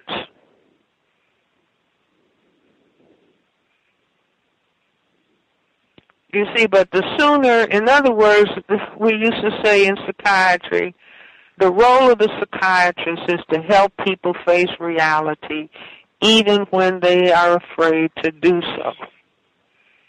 And I repeat over and over and over again, Sigmund Freud, who was supposed to be a great psychiatrist, he was in Austria and Germany, and he was a Semite of the Jewish religion. Now, his people were under attack. in Europe, the whole history in Europe, was they would be beat up, their neighborhoods would be burned, a parallel situation to what's happened to black people here. That was their whole history in Europe, in ghettos. And Freud ended up talking about sex repression. But he ended up being chased out of Austria when Adolf Hitler came to power. And 6 million of the Semites of the Jewish religion were killed because Adolf Hitler said they are not white. He was going to kill them because they were not white, and he wanted Europe to be white and pure. And so everybody who was classified as non-white was going to be destroyed. Now that's history. 50 years ago. So Freud couldn't talk about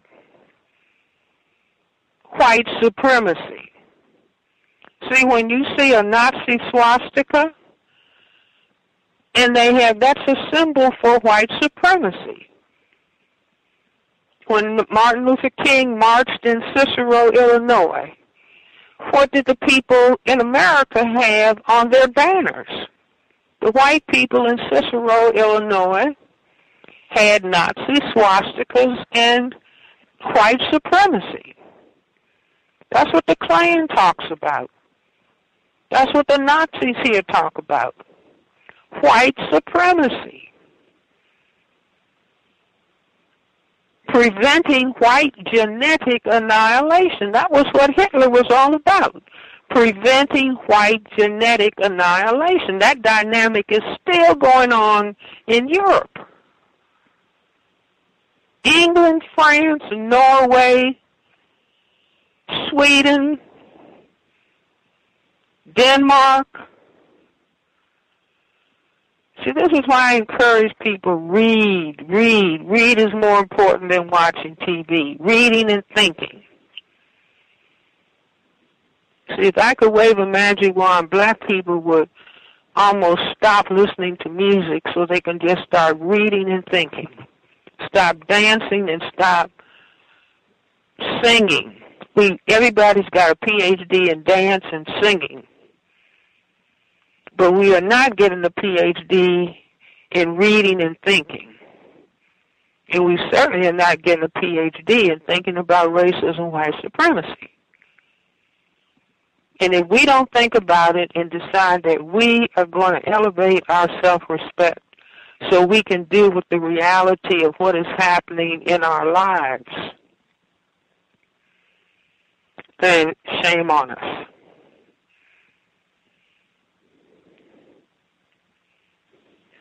Okay, thank you for that, Dr. Welsing. I just had one more statement.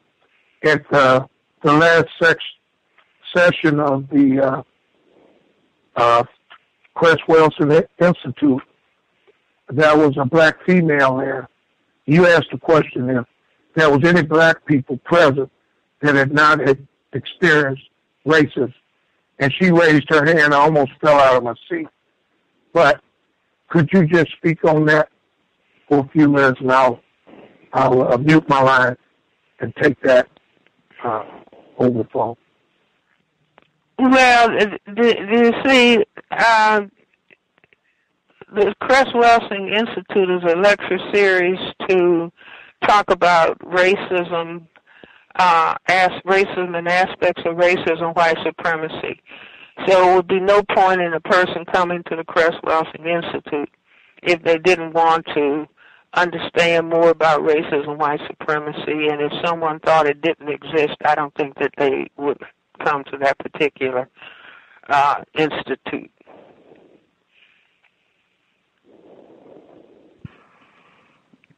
Denial. Denial. Big problem.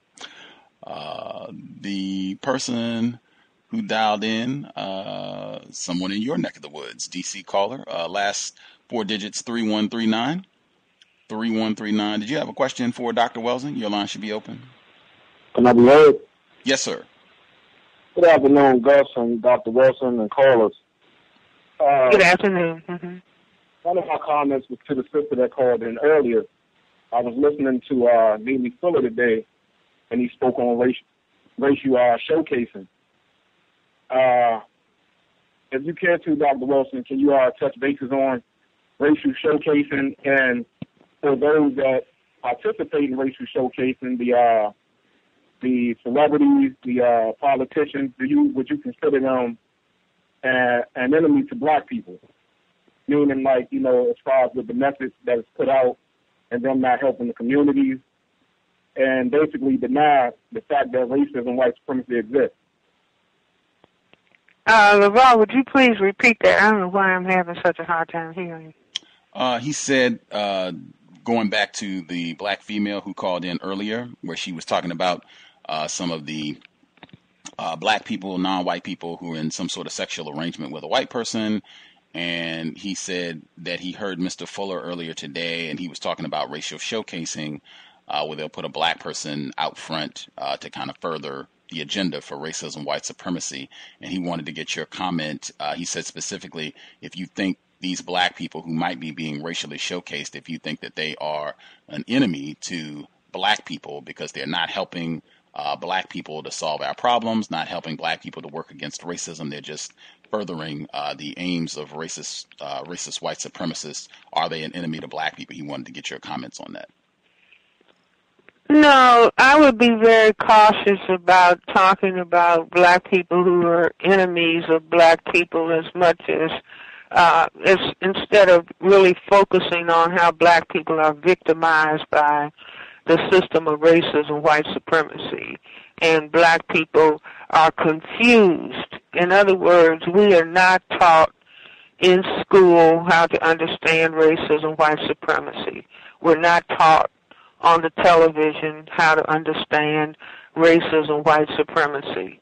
And it's just like the Attorney General, you know, saying, you know, people need to talk about racism, white supremacy, but they're still not talking about it, reluctant to talking about it, afraid to talk about it. So you have a lot of us who remain without understanding and knowledge of racism, white supremacy, and really confused about racism, white supremacy, and many people who are afraid to even think about thinking about racism, white supremacy. So black people are victims in racism, white supremacy, the way it programs us so that we hate ourselves and hate one another and are willing to fight and kill one another and be discourteous and disrespectful to one another. That's just one vulnerable person taking it out on another vulnerable person. And just like what I'm hearing the Attorney General say, we need to get the courage. Racism, white supremacy is the power structure and the power dynamic. And that's what people are afraid to face and to talk about and to think about. And so we need to all try to elevate our self-valuing, our self-respect. I say courage is a cousin of self-respect. Get your self-respect at a high enough level that your courage is also strengthened so that you can look at the power dynamic of racism, white supremacy. See, without even realizing it, people want to be validated by the system of racism, white supremacy. That's why in the area of religion, the system gave us the image of God as a white man. See, when people are confronted, they will say, well, that doesn't make any difference. Jesus could not have been from the part of the world around Egypt and been a white person. That's just impossible. Billy Graham even says Jesus could not have been white. You see, but this is what for hundreds of years black people have been programmed to look at a white man and say, this is the Son of God. That means God has to be a white man. And this is what black people are taught, to bow down to and pray to the white image, ask the white image to save them, ask the white image to help them. And we have no idea how profound that thought system is in the middle of people's brain computers when people are black. And so, again, we just have to give ourselves a lot of understanding, give each other a lot of understanding, patience and respect, and beginning to try to look at this system and say this is the highest level of injustice that is practiced on this planet, and that it should be changed.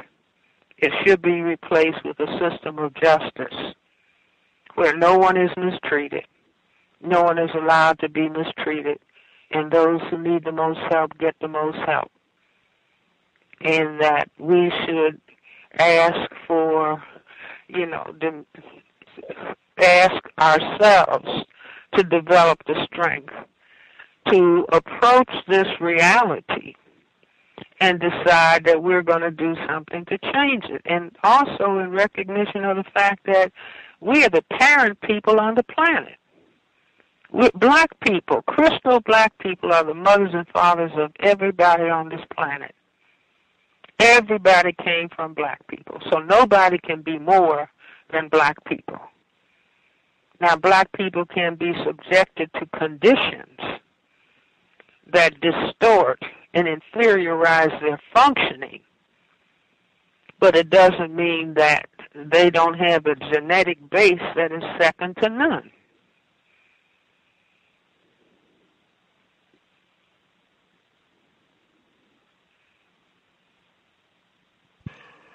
So let's stop making ourselves the enemy and decide the enemy is a system of injustice. Racism, white supremacy. And see, people who classify themselves as white are fewer than 1/10 of the people on the planet. Now, in their struggle to survive, they have been successful in dominating the planet. But dominating by teaching the people of color to hate themselves, to demean and degrade themselves, be willing to kill one another. But if the majority of people on the planet ever reach a point where they decide that they're going to respect themselves and that they are not going to fight and kill and squabble with other people of color, white supremacy will be gone the next day. But as long as the non-white people hate themselves and hate one another and are willing to kill one another, then it's as though the non-white people have been programmed to strengthen white supremacy. See, black self-respect will put a big wound in the system of racism, white supremacy. Just black people respecting themselves. Because what they then begin to expect from themselves and one another is the highest possible level of functioning, second to none. See, nobody would be walking around talking about, I'm a gangster, I'm a thug, I'm a freak, I'm a bitch, I'm a hoe. I mean, white supremacy deserves A+++. You see, for, being successful and on their side. I mean, imagine programming a people so they end up calling themselves gangsters and thugs and bitches and hoes and freaks and dogs and bow wows. I mean, it's horrible, but it's masterful Well, we can pay. If we pay millions of dollars to their entertainers, we will use their entertainers to engage in psychological warfare against black self-respect. We will pay their entertainers, and because they don't understand what we're doing, because they really love white, we have programmed them to love white and to hate black. And so we can program them to do anything. All we have to do is give them a few dollars. Give them a few dollars, they'll kill their mother.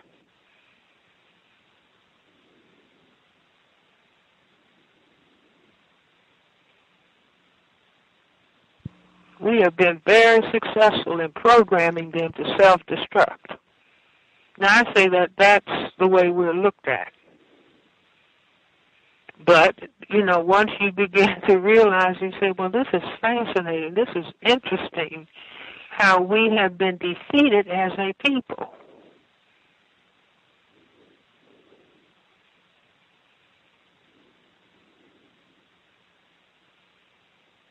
See, I was interested in the soccer tournament to the extent that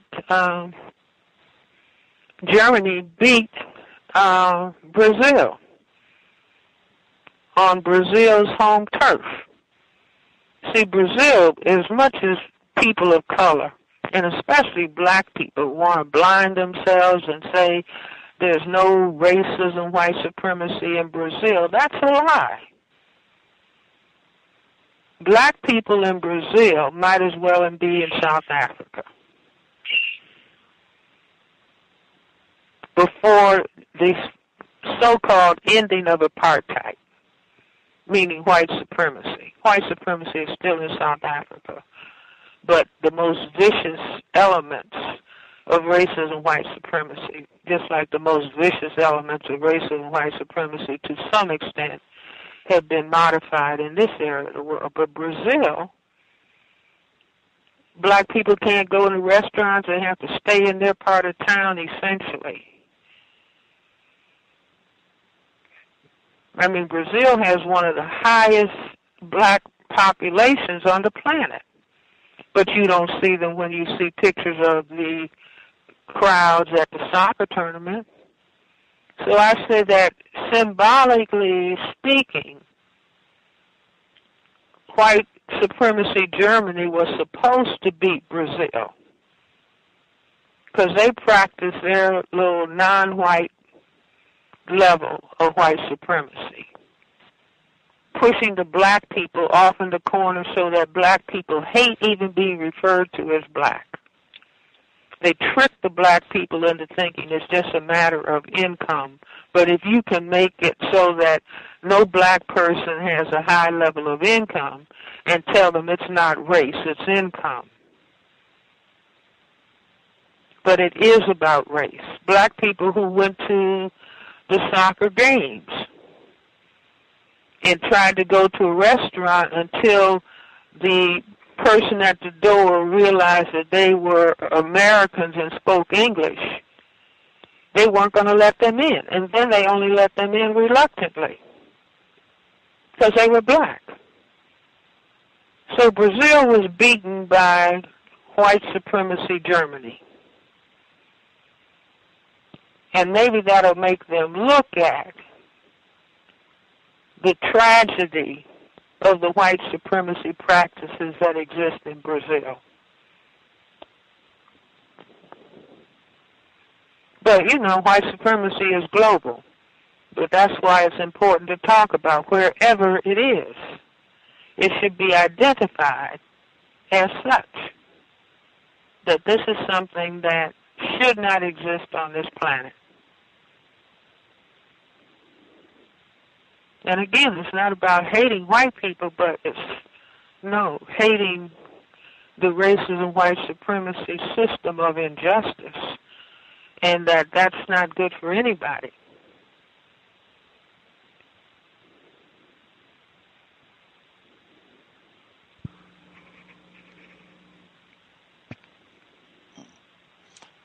Hope that answered your question. Caller in D.C., appreciate you dialing in, sir. Caller in Alabama.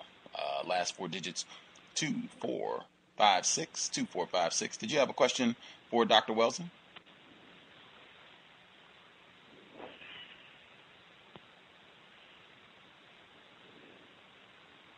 Caller, last four digits, 2456. 2456. Did you have a question for Dr. Welsing? I'm sorry, I was muted. Can I be heard? Yes, ma'am. Just got just two quick questions for Dr. Cress. Hello, and I wanted to know, what is the youngest age that you think a person should read the Cress theory, or I'm sorry, the ISIS papers? Well, you know, I guess it would depend on the person. I wouldn't expect a 6-year-old person to pick up the ISIS papers and read it. Do you see what I'm saying? Mm-hmm. But that's a little bit difficult to say, because I've had people who are, 17 years, 16 years, 17 years that I read the ISIS papers. Okay. So again, who am I to say? But I wouldn't expect a 5-year-old or a 6-year-old. But I would hope that the parents of a 2, 3, 4, 5-year-old child would read the ISIS papers. Hopefully that would help in their understanding of system of racism, white supremacy, so that they would be determined that they are going to help their child learn to value him or herself, and to the parents understand how the system functions and what the system's goal objectives are. And so they, instead of, I've had parents over the years say to me, do I have to help my child understand racism, or do I have to explain racism to my child? Where, on the other hand, parents who classify themselves as white people don't say, when do I teach racism, white supremacy? Because their children are exposed to it by the way that dialogue is conducted in their home. This is a system, this is a culture. And their children are exposed to it, and the children learn in turn to practice it, just like they learn the English language in a house where they speak English, or French, or Dutch, or German. But black people, because we have been taught to really dislike ourselves, so focusing on ourselves, well, why do I have to focus on black? It's just like some of our organizations that are supposed to be helping black people don't feel good unless they're helping the women and the gays and the Hispanics and then the blacks.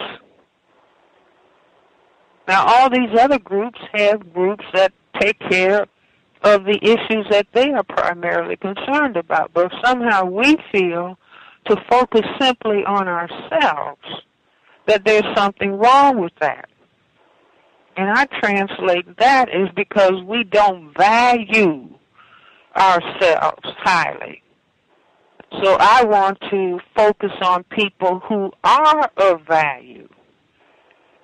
And those are all the other people other than black people. If subconsciously I think they are of value, but I'm not. So I want to always include them in my goal objective. But we're the worst off people on the planet. The black people are at the bottom of the barrel. So it's like, when your house is on fire, do you go running next door to take care of somebody else's house that's not even on fire, and your house is burning down? Our house is burning down. And if every one of us applied all of the energy we have to help lift ourselves from the bottom of the barrel, that almost wouldn't be enough, but we would make it enough. So I'm simply saying it's not that you don't care about anybody else, but charity begins at home. And we have to learn to value ourselves highly enough. We don't see Hispanic people running, well, we've got to save black people too. Or the gay and lesbian, we have to save black people too. No. But somehow we feel we have to save everybody and we are the worse off.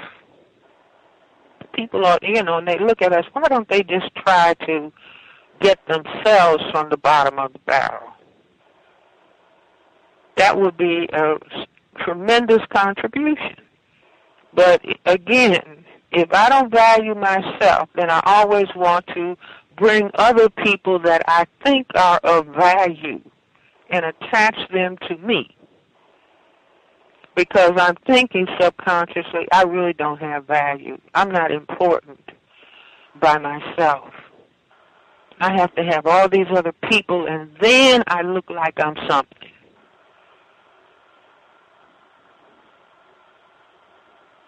See, it would be like the black person saying, unless I'm in school with white people, I can't learn.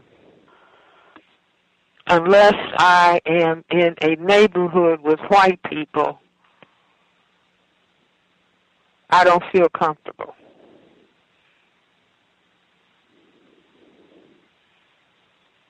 I remember when I was working at Howard University Medical School, and I was a professor in the Department of Pediatrics, and I said, this was back in the 70s, I said, it would be wonderful if the Department of Pediatrics at this black medical school could become expert in the health care of black children in this area of the world, and then reach out and also become expert in solving the health problems of people in Central America and South America, black people, and then expert in helping to solve the healthcare problems of the black people in Africa.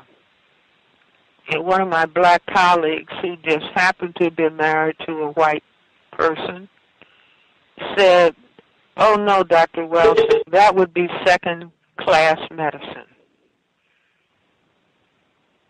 to focus just on black. That would be second-class medicine. Wow. Now that's the way we are trained and programmed to think under the system of racism, white supremacy. Did I answer your question? Thank you, Dr. Cress. Yes, you did. Right on.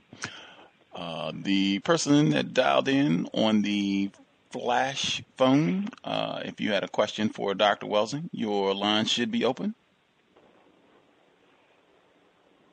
Greetings. Can I be heard? Greetings. Yes, sir. Greetings, Gus. Thank you for the program. I was just thinking that, you don't have to do this, but I'm pretty sure you might have a sense of obligation. But I just wanted to thank you for the program because it's I don't know. Anyway, she mentioned that soccer or whatever. I just wanted to say, their rivals is Argentina. So, some Brazilians were saying that they couldn't believe that they lost so badly to Germany, but they're facing Argentina next, and they can't imagine rooting for Argentina over Argentina because that's their rival, so they might end up rooting for Germany. Anyway, that's crazy, but I guess, can you ask Dr. Welsing, just to save time because I don't know if she can hear me clearly, can you make her aware that these young so-called scholars and whatnot, they're engaging in debates and whatnot? Like the one caller called in and was talking about the white people coming from cats or something like that. Now he would want to debate. Could you ask Dr. Wells? Not him personally, but that could be a debate or whatever. Could you ask her, when she was coming up, did any black person challenge her to a debate? And how does she feel about debate black non-white people debating for sport. Does he, Mr. Jefferson, would you repeat for me? I'm really sorry. I'm having a hard time hearing. Yes, ma'am.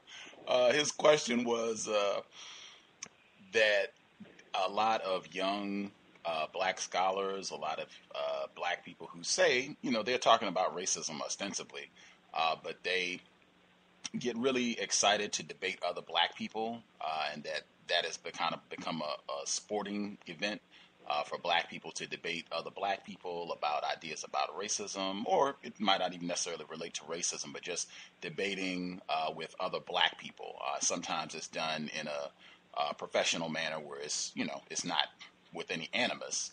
Sometimes that is the case where it does get kind of nasty. But he said, was that something that was happening when you first started doing your work 40 years ago? Was that happening? A lot of black people debating and arguing with other black people about racism or different ideas. And what do you think about that?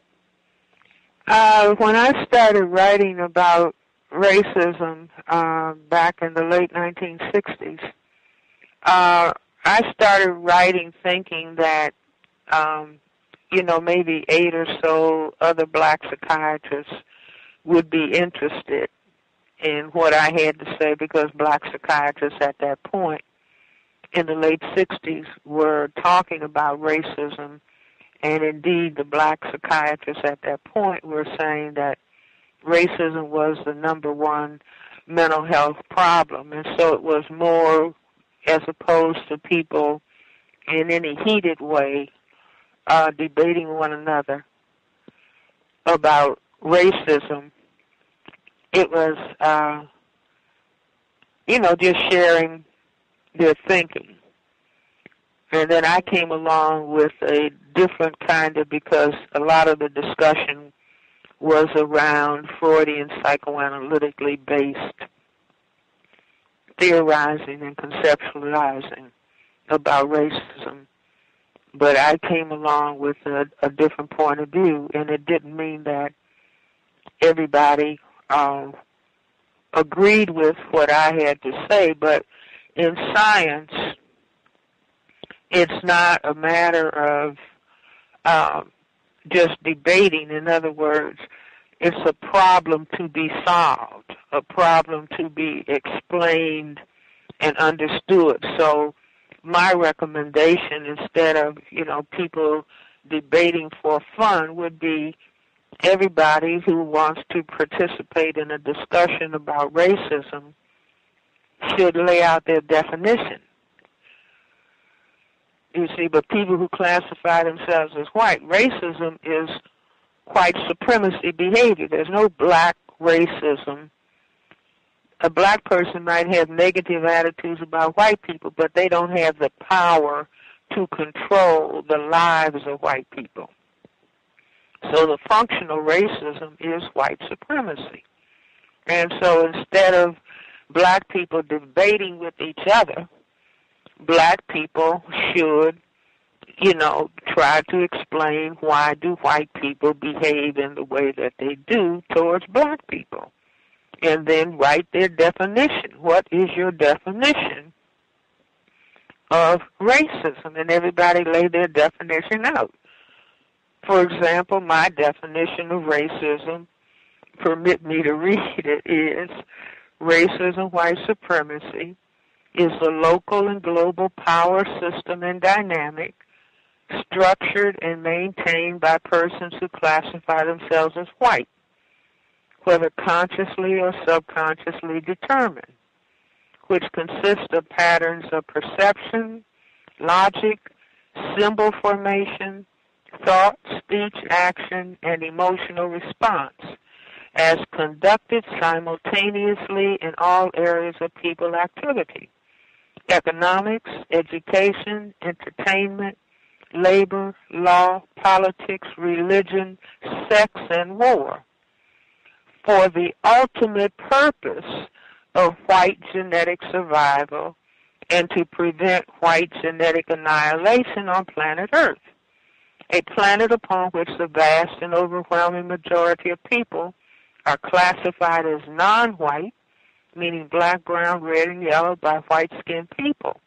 And all of the non-white people are genetically dominant in terms of skin coloration compared to the genetic recessive white-skinned people.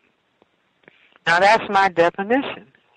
And we'll not get in a discussion with people until they say, this is my definition. It's just like if scientists or physicians are researching cancer, and so a person has a particular concept about what the specific cancer is all about, what is the causation, then they lay that out. They're not talking just for the sake of talking and saying, I don't agree with you. No, what is your definition of what it is that you're talking about? And I maintain that my definition, I just put that out there. My definition is the only one-paragraph definition that explains this behavior of racism, white supremacy, comprehensively. And note, as I say, the behavior exists for the particular purpose of white genetic survival and to prevent white genetic annihilation on planet Earth because of the specific demographic conditions that exist on planet Earth. And with this definition, you can understand everything that the people that classify themselves as white do, including their obsession with ball games.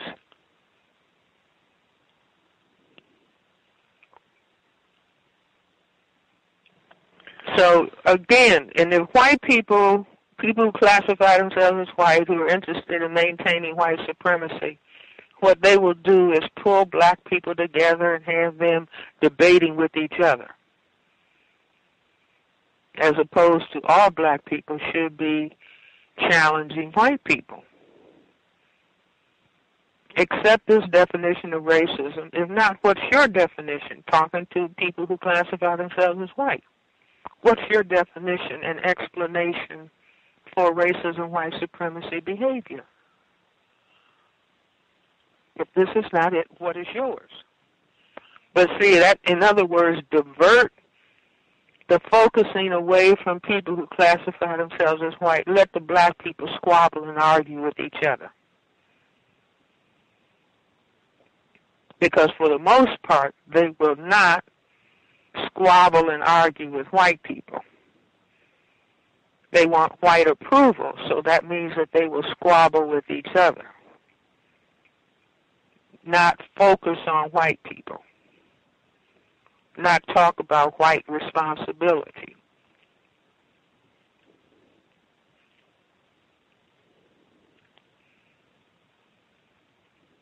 So I don't know if that'll address the caller's question. I hope so. Absolutely. Wow. Dope. That was dope. Gus, could you ask Dr. Welsing about the when you're talking about that the guy that directed the Hunger Games and how his child ended up being a killer and stuff like that. Could you ask Dr. Welsing if she had any insight that she can give us on a child growing up in adolescence or even an adult is kind of like the subconscious of their parents manifested? Because I see that, it's just, could you ask her something like that? His question was, you being a child psychiatrist as well, do you have any thoughts with regards to Elliot Rodger, the suspected killer with the Isla Vista massacre, how his father, whatever was in his subconscious, how that might have impacted his child, and if that's something that happens on a more general basis, things that are in the parent's subconscious, do they end up having a big effect on their offspring? Well, without making it complex, the father was white. The father married a non-white woman and had a non-white child. Non-white plus white always equals non-white. And to the extent that consciously and or subconsciously the father was not admitting to, not letting him think about racism, white supremacy, not letting him think about, now if I have sexual relations with this non-white woman, I'm going to have a non-white child. I am a white man. How am I going to feel about having a non-white child? How am I going to feel about having a non-white son? Since it is the male non-white that is perceived as the competition to the white male because the non-white male is genetically dominant. Do you see? So that issue was right there in the household. And from what was said in the manifesto, the child didn't feel that he had a close relationship with his father. And the father ended up saying that the son was jealous of him because he was a white man. Is that correct, Yvonne?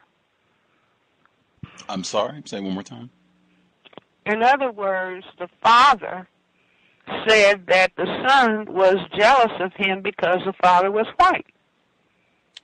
He said jealous because if he was good looking, but then he came back and said that he wanted to be white too. So it sounds accurate to me. Yes, ma'am. Oh, okay. So that the father, at some, in other words, if a parent is saying the child is jealous of me, that's a tragic statement. You see, why should the child be jealous of somebody who's functioning as a real parent? So I'm saying what would be in the conscious and subconscious of the white person in that family situation would be the same thing that is in the conscious subconscious of the white collective in general. In other words, at some level, conscious and or subconscious, whites have to be concerned about white genetic survival. And so therefore they feel threatened by the genetic dominance of non-white people.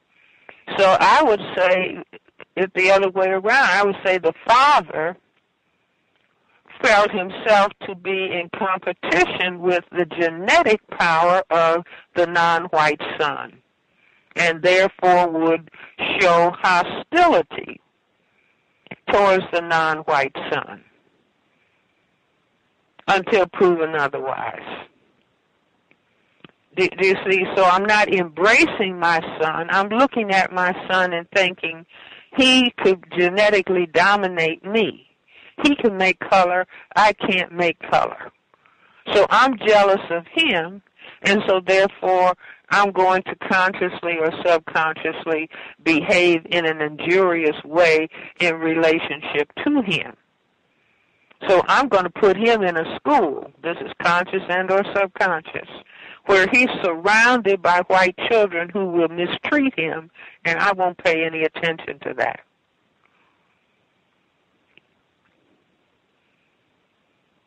I don't know whether that in any way answers the caller's question. So what's in the subconscious? In other words, just extend that out into the system, the society, the culture, and the system as a whole. White men are jealous of black men, and therefore they engaged in cutting off black males' genitals, because the black male's genitals could cause white genetic annihilation. White men put down black men. That's like the whole Congress of white men that are hostile, the elements in the Congress that are hostile to President Obama, to the extent that it is based on race, meaning to the extent that it is based on the genetic material of black men compared to the genetic material of white men, that the white men are jealous of the black man, and so therefore they attempt to demean, degrade, and put him down in a power construct of white supremacy. Do you see? So we're just extending out from the particular case of Elliot Rodger. In other words, if there is jealousy, if the father turned it around and said the son is jealous of him because he's white, but in reality, the white culture is envious of the people of color because they can make color and white people can't. That's why white people have to go to the suntan parlor, why they have to go to the beach. That's why in Brazil all the people go there to get in the sun and get as dark as they can. At the same time, they are demeaning the black people who already have the color, right in Brazil or any place else. Put down the black people, make them look poor and ignorant, and then go to the beach and get a tan. Now white has color, even though it's temporary. And then white can feel, because they have set up an economic, political construct where the black people are poor, impoverished, without education, so they look bad with their skin color, as the white people make themselves look good with their tan. I think it's a fascinating system.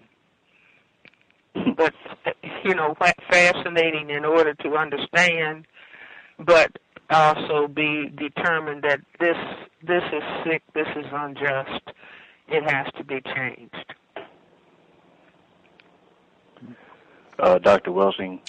Hang tight. No. Tell her what she said made perfect sense. Oh, okay. I understood. She made perfect sense, and it was understood. So I'm not hearing.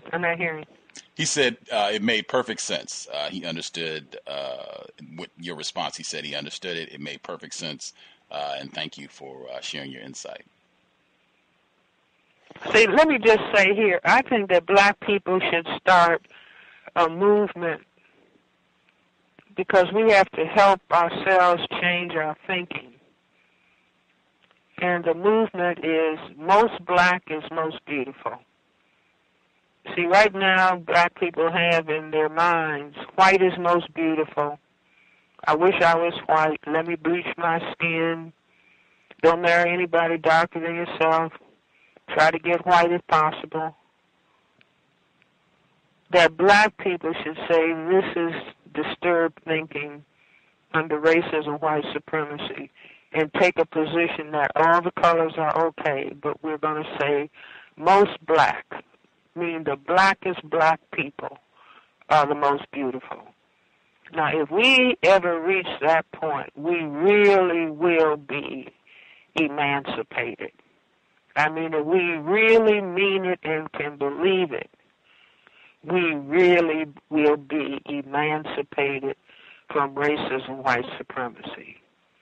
Most black is most beautiful.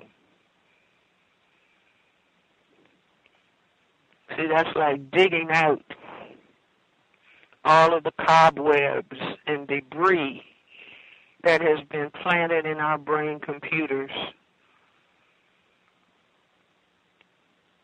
that white is right, black get back. See, it's completely overturning that racism, white supremacy conceptualization of reality.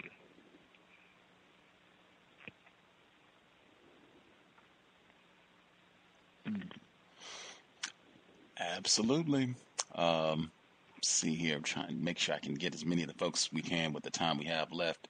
The person that dialed in 8658, did you have a question for Dr. Welsing? Your line should be open. Yep, I sure do. Can you hear me, guys? Yes, sir. Okay, I'm going to make a quick statement and a quick question for Dr. Welsing. A big fan of hers. I want to thank her for her years of tireless work. And my question is regarding white genetic survival and genetic annihilation. Particularly where I live, there's been a large amount of white males approaching black females for what I call victim marriages. And I'd just like to know, according to the Cress theory of genetic survival and genetic annihilation, why would white males be in such a big rush to marry and link up with black females if they're all about genetic survival and annihilation? And I'll just mute my line. I would say to establish racial confusion. Do you see? And I think that there's a deliberate program that's going on from what I can see. Do you see where a deliberate plan, like there was an article in the Washington Post some time ago saying, since black women are so disappointed with black men, they should try white men. And that's where the scandal program comes in.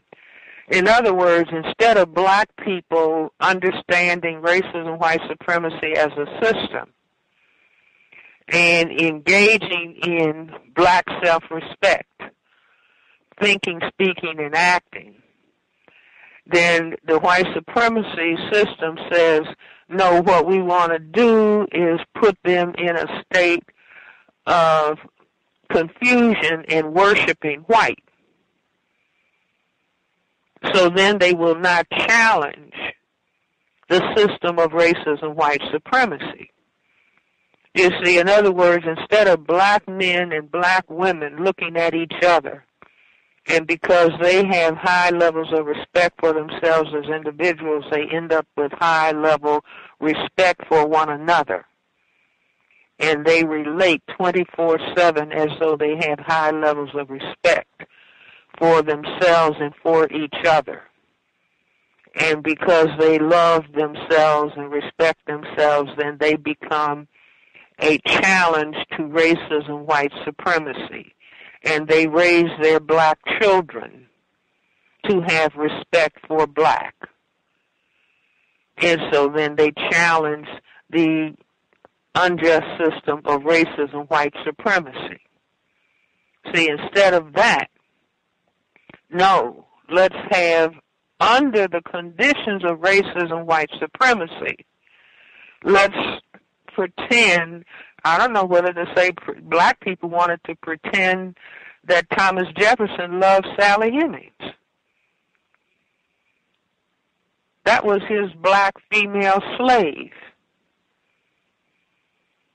He didn't free her. She wanted to be free. But see, black people want to say, oh no, they had a love relationship.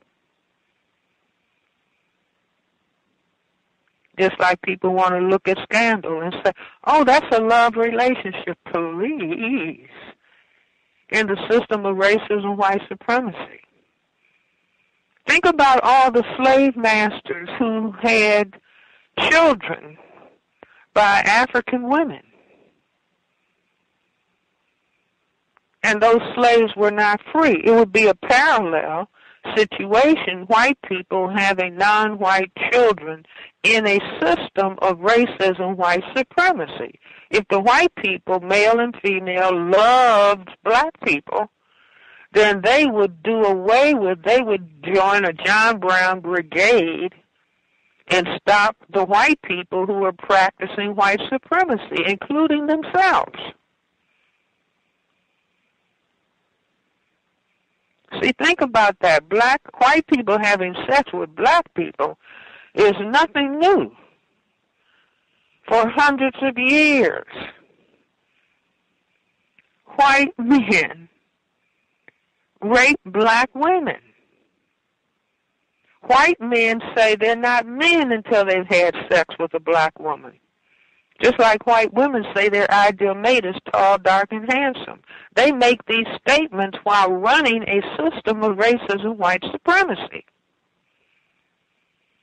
So black people need to be deeply knowledgeable and say, if we really had self-respect, we would be saying, okay, as long as the system of racism, white supremacy exists on the planet, it will not be possible for black people to have sexual relations with people who classify themselves as white. As a matter of fact, all of the non-white people take that same position. And it's not about hate. It's until white people take responsibility for their behavior of conducting racism and white supremacy at a global level. So when they cease doing that, and when they themselves have annihilated the system of racism and white supremacy, then there can be a consideration of human beings who are really in a situation of equality engaging in sexual activity. But until then,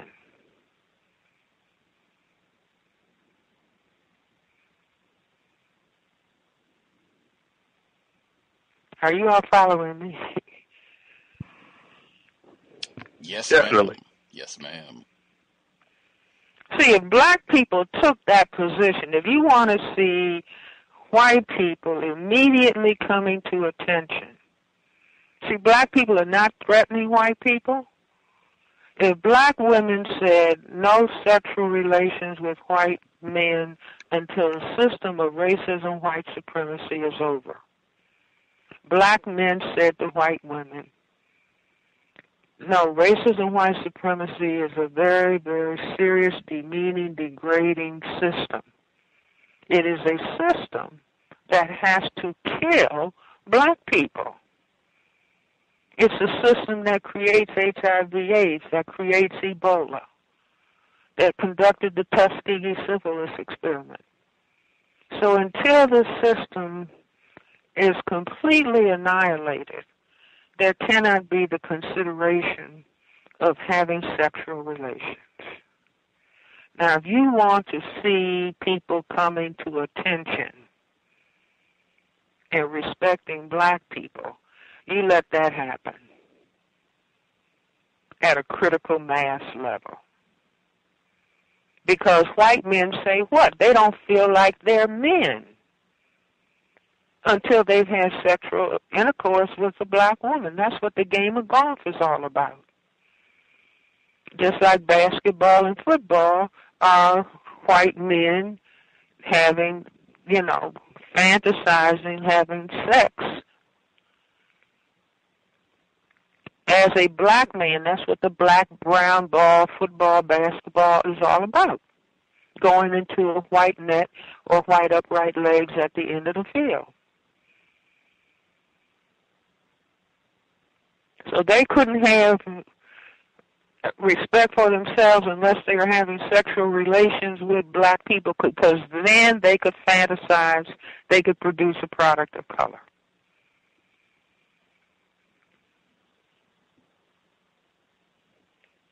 See, and all of this is taking place while black people are begging to not have their voting rights taken away.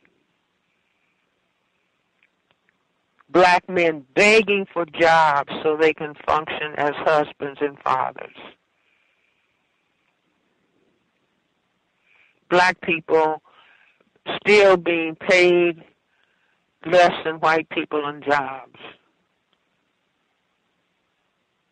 See, so what, it's like if people are training their children and training their young people, and they say, you don't have sexual relations with somebody who doesn't respect you.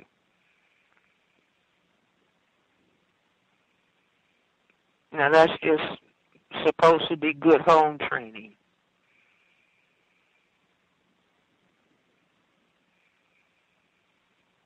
See, so everything hinges on black people beginning to understand racism, white supremacy as a total system and how it works, and then also stepping into the highest level of black self-respect,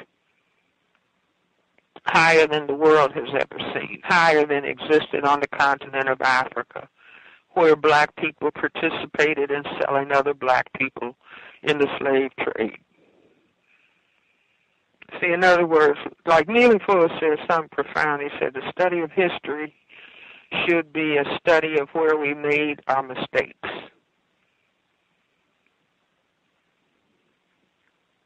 See, instead of worshiping being black kings and queens, no, we respect ourselves as black people. We respect the continent of Africa. But what mistakes did we make there so we don't have to repeat them? But we made critical mistakes in terms of how we related to ourselves and one another. We were willing to engage in destructive behaviors in relationship to one another. Although we may not have understood, there was no system of racism, white supremacy at that time, and so there wasn't an understanding. But even, though there was an understanding, it was still a mistake. And you study mistakes so that you don't repeat them. Those who learn from history don't have to repeat history. But I say self-respect is more powerful than a nuclear weapon. See, as a black female, I cannot have 100% respect for myself if I don't respect black men. Because I was made as a human being, 50% genetic material from black mother, 50% genetic material from a black father. So if I say I don't respect black men, my self-respect score can be only 50% max, and that's not passing. You see, but the conditions of the system of racism, white supremacy, have destroyed black male-female relations. In other words, you can do that if you just systematically control whether a man can have a job and be sufficiently employed so he can function as a husband and function as a father. You have destroyed black male-female relations. And that's the importance of understanding system structure of racism, white supremacy that covers economics, education, entertainment, labor law, politics, religion, sex, and more. Covers all areas of people activity. So if people don't understand system structure, you can give it to people to vote and take it away from them in employment. Okay, now you can vote. Now you can go to the restaurant. But then we are going to control whether you have a job or not. And so I keep you in the same space.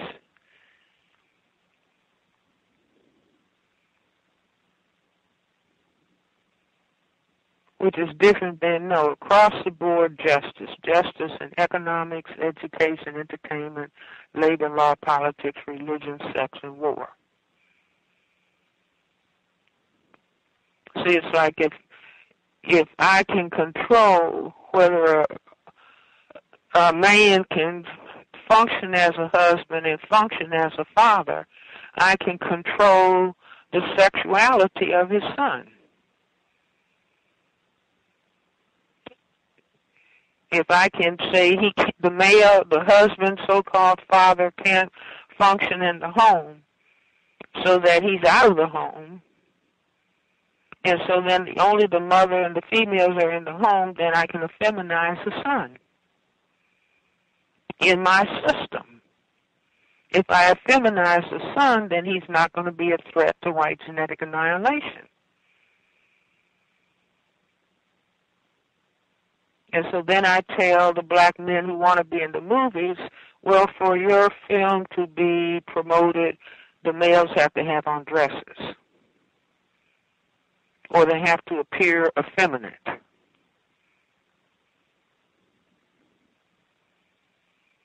And so then I will train all of your males to be effeminate. And then I don't have to worry about white genetic annihilation.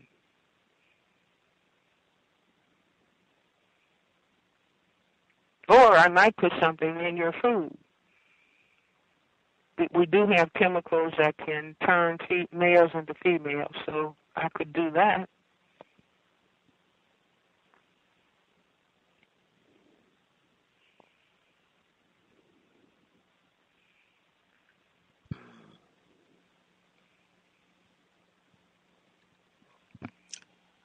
Well stated. Makes perfect sense to me. Caller at 8658. I hope that answers your question. Yep, it did. Thank you. Right on. I think this is Estad. Estad, did you have a question for Dr. Welsing? Yes, good evening. Can you hear it? Yes, sir. Good evening, Dr. Welsing. Good evening. My wife and I, we have a 2-year-old, and oftentimes when we take her to the local park, we encounter a variety of children, white, those who might classify themselves as Latino, Asian, Arab, so forth.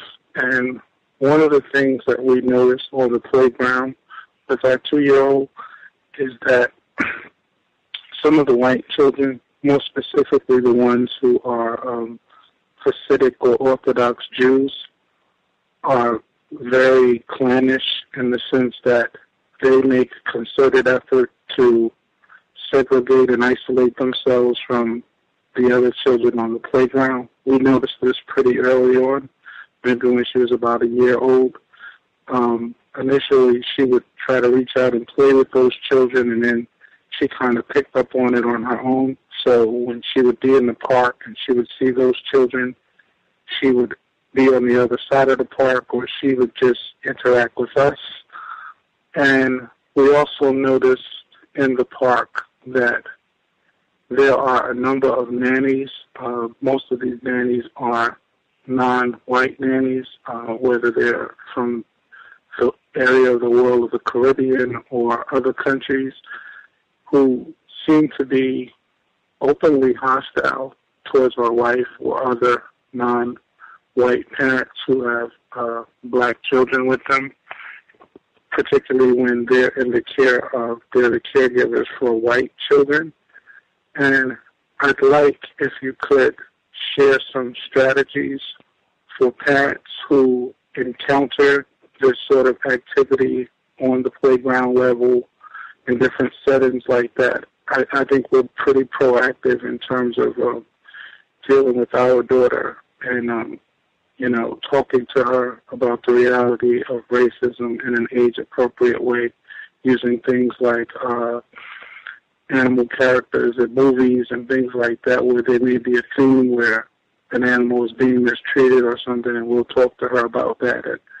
And it in some way leads her to realize that she's being possibly mistreated by these other children, so that when these incidents happen, she'll bring up the movie or things of that nature. But what I'm more specifically concerned about is that there are a lot of parents out there who are their children are being subjected to this abuse on a day-to-day basis. And maybe if you could make some constructive suggestions for how they might deal with it. Thank you. Well, I would say that's an interesting but not necessarily a surprising observation. In other words, let's say that the caretaker of a white child is black, otherwise non-white, taking care of the white child.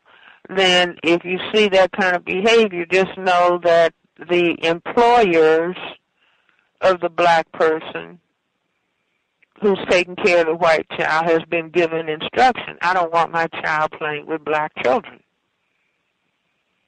And this is why instead of black people engaging, I would say 95% of black people deny racism. And they pretend it doesn't exist. Or why does Dr. Welsing always have to talk about racism? It's in her mind.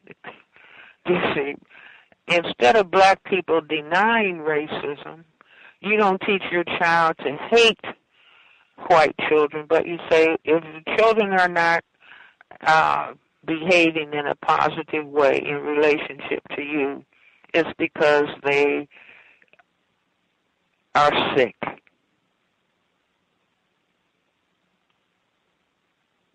And so we're not going to worry about those children. You see, you are a value second to none. You're beautiful, you're intelligent, and, if parents can avoid putting children in situations where that takes place. Like I was talking to a patient in my office, and she was talking about the school that her daughter attends. It's a church school that has a good academic environment, but this black parent was saying that, of the few black children who are in the school, that she's the only black parent who is there in the school monitoring what happens. She's monitoring to what happens to her child, but many of the other black parents are not monitoring what's happening to their children. You see, they're taking for granted that their child is going to be treated with equality. And that's not what happens on a daily basis. But it's just like the case of Elliot Rodger, where his parents did not deal with or inform him or help him understand system of racism, white supremacy. See, we have a lot of young black people now since, integration of the schools took place, 50 years ago, so you've got almost 2 generations of black children who have been in school with white children. And I'm seeing patients who have been in white school settings since the age of 2 and having mental breakdowns as young adult people. And when you talk to them and try to get a history in terms of where did mistreatment start, what were they experienced when they were very young children and being mistreated in the classroom. No, they weren't being hit with blocks, but just like you say, on the playground, just ignoring you. Do you see? Or, a white teacher and a black child has his or her hand up, and the teacher refuses to call on the child. Well, the child is not stupid. The child picks up on that. And so many black children, a number of black children, do you see? And not only that, we have all this data about black male children being punished in extreme fashion compared to the treatment of white male children across the board. You see the discipline disparity, which is the same as the kind of sentences that black adult males are given compared to white adult males. So this is the importance of understanding system of racism. Instead of the parents being in denial, and I don't want to think about race, and why do I have to think about race? See, if a person turns on the television, they are getting indoctrinated. The television is the major instructor 24/7 of racism, white supremacy. Because you see white image, then a black image, and you'd be lucky if that black image is a man who's a black man bucking his eyes and looking silly. Or a black female talking like she's Aunt Jemima. You see, or even just looking at the color shades of the people on television. You see where it starts on the scale, if it's non-white, almost white. Well, all of this is coming across to black children. Now, they had parents who were comfortable in talking about racism. The parents would point that out to the child, that this is why you see this. If you're looking at television and you don't see positive and constructive black images, it's because this is the way that racism, white supremacy is taught. But by parents relating in a positive and a constructive way to their children, like I encourage everybody to go out and get Richard Williams, the father of Venus and Serena Williams, his book, Black and White as I See It, because he talks about how he brought his children in the world and how he was determined he was going to teach them and train them to be top-notch tennis players. No father in the history of the game of tennis has done that. And this man did it with outstanding results that he planned to do before they were conceived. So I encourage everybody, go out and buy Richard Williams' book, Black and White as I See It, and say, wow, look at what this black man did. And he was determined to protect his children from being discouraged at an early age by racism, white supremacy, by what he exposed them to. He went out and learned tennis himself so that he could teach his children. And Serena Williams, they say, is one of the most outstanding tennis players that's ever been in the game. But the father had to be aware of racism to do that.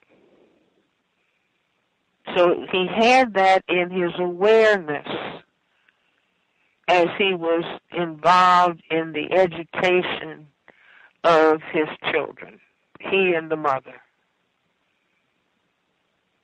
You see, but ignoring it is going to produce a child who self-image and self-concept is crushed. So parents have to be aware. You're not first of all, black people have to get it in their head they're not racist. If a black person talks about how black people have been mistreated in a system, historic up to the present system of racism and white supremacy, that doesn't make them a racist, that makes them an aware victim.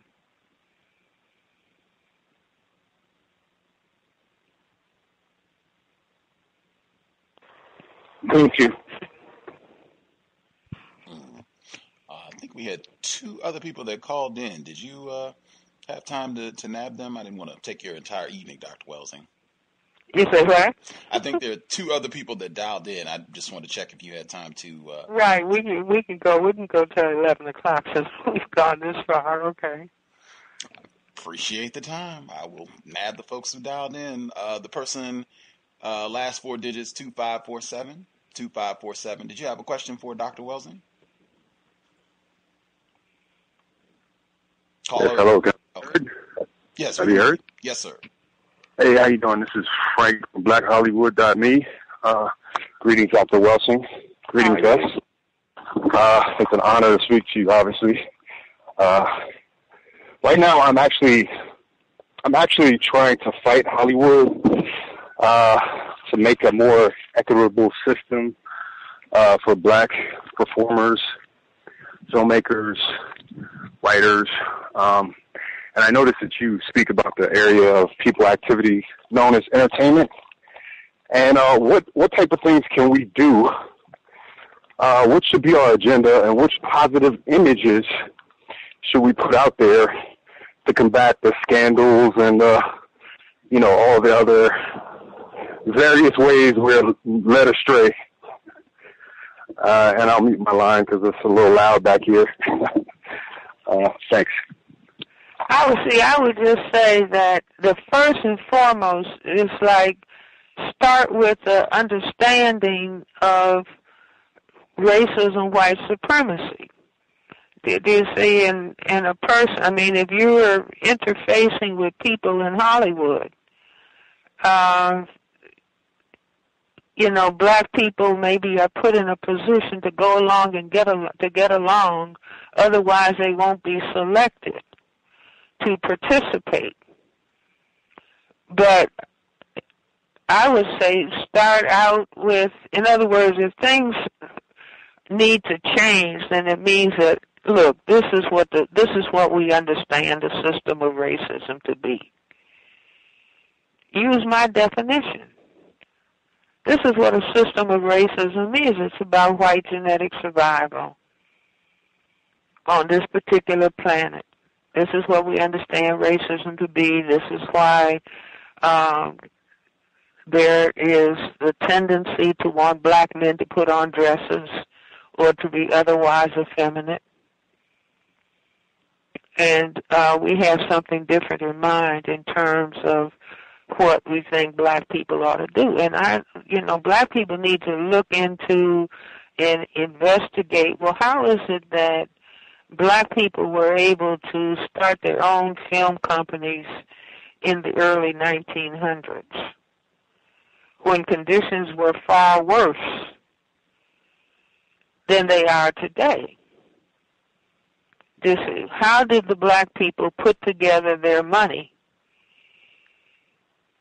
at that time to produce film themselves? Is this what we should be doing? I mean, if so-called Hollywood says, well, no, we want to promote racism, white supremacy, and so the images that we're going to present of black people are going to be demeaning and degrading or stereotyped. Or we want to make films about slavery. So you keep focusing backwards, looking out the rearview mirror instead of looking forward and focusing on racism as it is today. So I think that black people should be thinking about, well, how could we do our own film production, even if it's low budgeted? What we intend to do is to make images of respect. No images that are in any way demeaning, degrading the images of black people. No images of black men and black women disrespecting themselves. See, if you notice, Semites of the Jewish religion do not make any films demeaning and degrading their image. None at all. They don't allow it to take place. Because they learned that in Nazi Germany, Hitler said, the way I will destroy these people is I will make demeaning and degrading images of them. So this is what will be in the minds of the German people. So when I step to massively killing them, the German people as a whole will accept this. Now this is what black people don't understand. Because we've got some of the sitcoms are demeaning and degrading images of black people, buffoon people, silly, simple-minded buffoon people. And so under white supremacy, people look at those images and say, these people don't need education. They don't need jobs. This is trash that needs to be destroyed.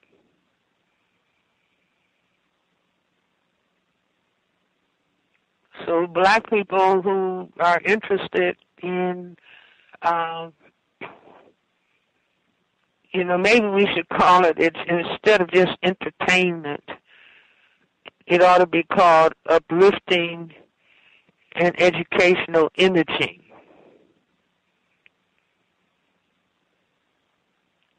Because the system of racism, white supremacy, if you want to make something that's going to demean the image of black people, you better believe that's going to be funded.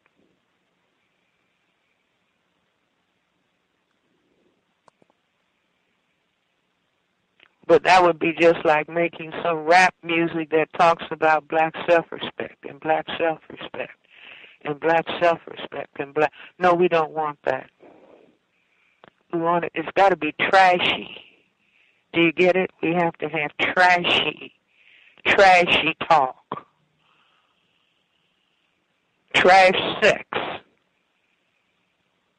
See, sex ought to be the area of activity that people have the highest level of respect for. Why? That means that you can get close to doing what God does, creating life.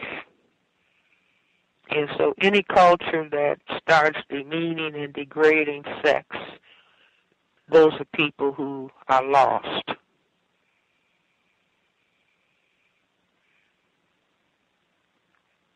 See, demeaning and degrading sexual activity and breeding and studying is what was imposed on African people in slavery.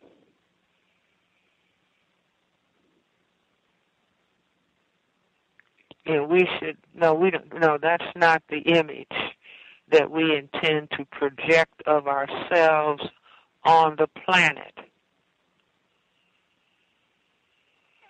Samuel Yet, the writer of The Choice, said he was visiting China. He's deceased now, Samuel Yet, who wrote the very important book, The Choice.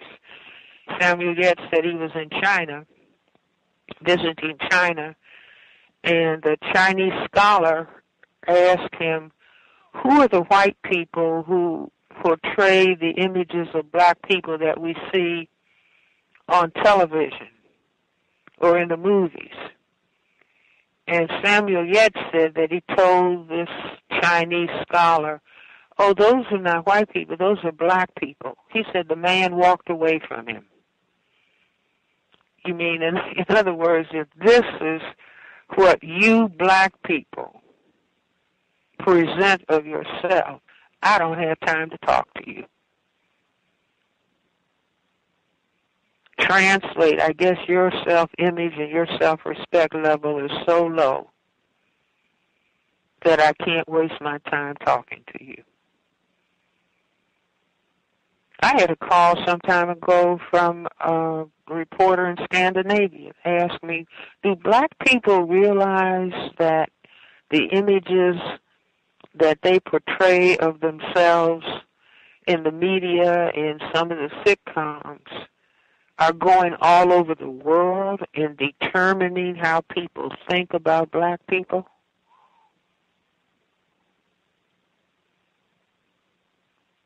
See, again, we don't understand, but it's important for us to begin to understand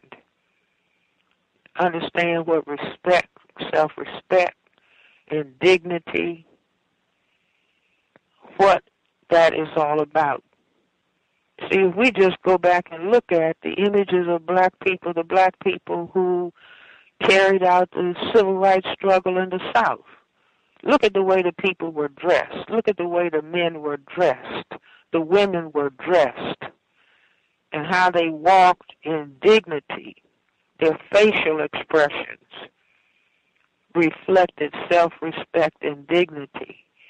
And after that struggle, after the people gave their lives and many of them were beaten up and water hosed and dogs set upon them, horses trampling over them, and the people came out of that saying black pride, black is beautiful, black dignity, black self-respect, black power. And I say the system of racism said we can't have this. I mean, these people transformed the country. We cannot have this. We have to take them in the direction of trash. We will pay them highly because they don't even understand. We will have them demeaning themselves, taking drugs, cursing, kicking, shooting, killing each other. And I tell people to think about the music that came out of the civil rights movement, the spirituals, and all of the music that came out of the musicians and artists at that time. The music that came out of people who were immersed in self-respect and dignity, and then contrast that with the music that black people listen to now that is accompanying black people shooting and killing each other. So somebody can report last week there were 80 shootings in Chicago, 60 to 80 shootings in one city alone, black people shooting and seeking to kill each other. Well, think about the music that accompanies that behavior.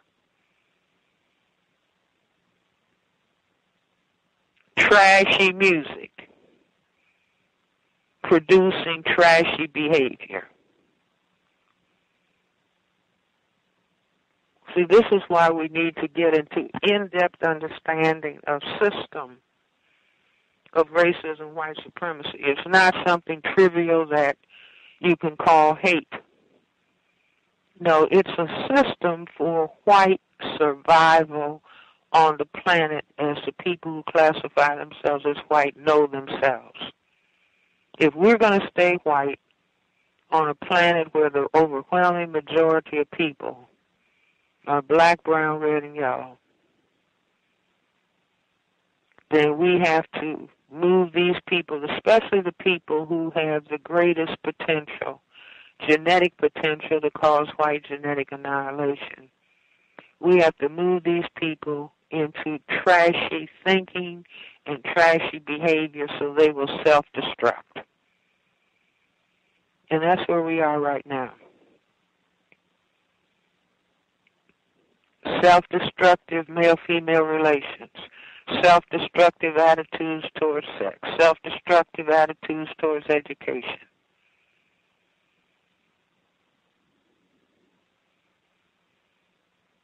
Et cetera, et cetera.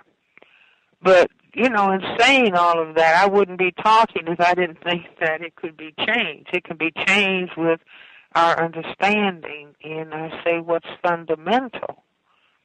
See, self-respect is fundamental. And the system is not going to lead black people into respecting themselves. Why should they? They're trying to survive themselves. In their genetic situation and in their numerical situation on the planet. They deem that they have to be maximally destructive.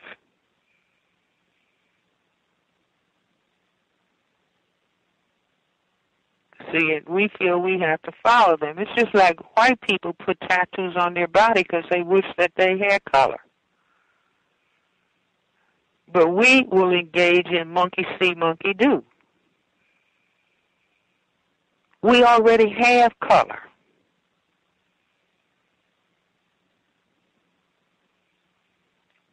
But if we don't have clarity about our identity, who we are, and if we don't respect ourselves, then we will think, well, we have to do exactly what they are doing without having a clue as to why they do it.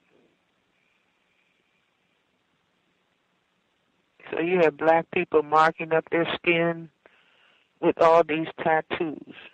Why? Because they see people who classify themselves as white putting tattoos on their body. They do it because they wish they had color.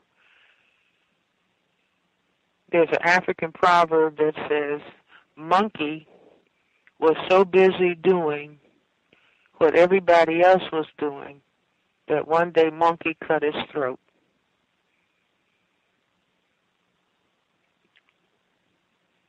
See, doing what everybody else was doing, monkey didn't understand what he should be doing. That was constructive for monkey to do. He was doing what everybody else was doing. And so one day he cut his throat. There's a lot of wisdom in some of the African proverbs.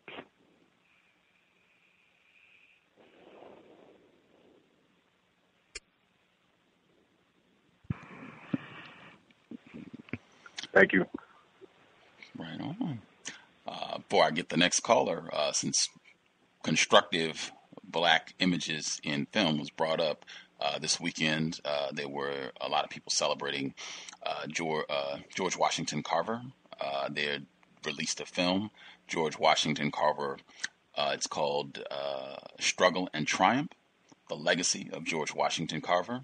Folks are able to check it out. I would highly encourage. That should be diametric opposite of the normal filth and trash in the way that black people are depicted. The title of it again, Struggle and Triumph, The Legacy of George Washington Carver. Let's see, the person that dialed in last four digits, 4586. 4586. You had a question for Dr. Welsing. Your line should be open. 1 second.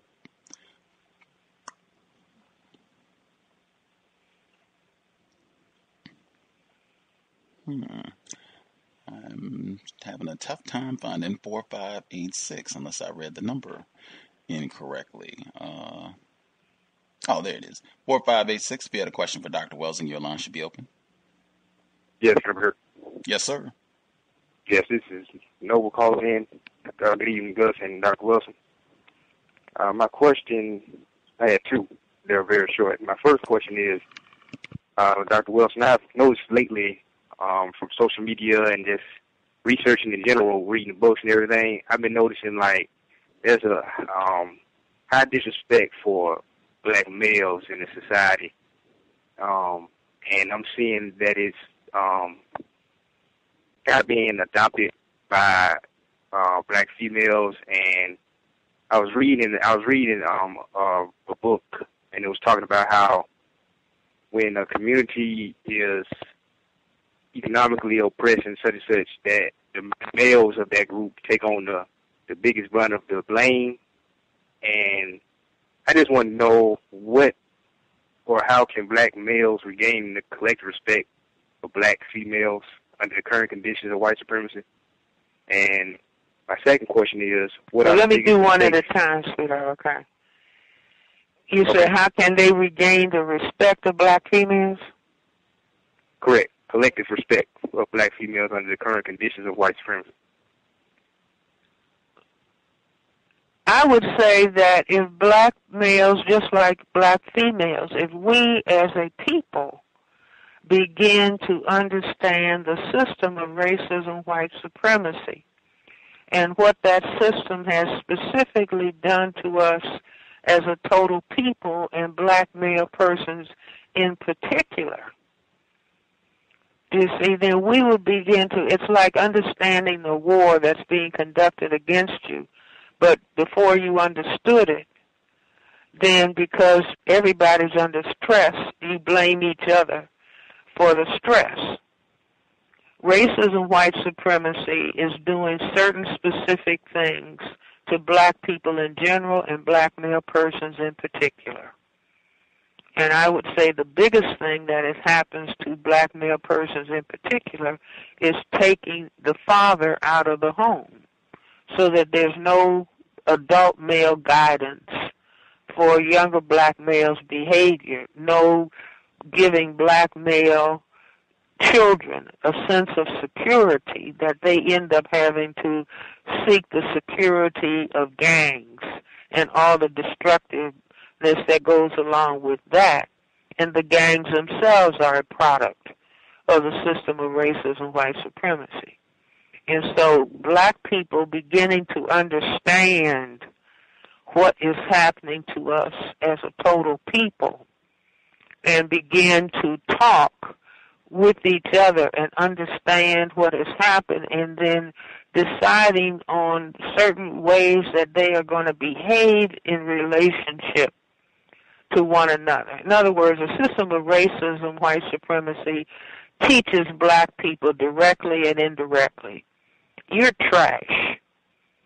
And so if we don't understand that we are internalizing that communication, then we begin to look at each other as trash and relate to each other with complete disrespect. Now, you know, of course, there are a lot of people who will be saying, I don't do that. Fine. The exception proves the rule. But it's how do we relate overall to each other? And so if people begin to understand countering the impact of racism, white supremacy, so we determine that we are not going to name call one another, or that we are not going to be discourteous and disrespectful to one another. We consciously determine that we are not going to curse one another. We consciously determine that we are not going to play with sex so that the joke is on the offspring. See, sex may be highly enjoyable, but it's not to be demeaned and degraded, so we end up producing throwaway children and creating the worst crime, second to white supremacy, on the planet, meaning the mistreatment of children. and not taking care of the children that we produce. So they get thrown away to a foster care system, and they get sexually abused. If they don't get sexually abused at home, they get sexually abused in the foster care and moving from one house to another. Like I talked to one child, told me she'd been in 15 different foster homes.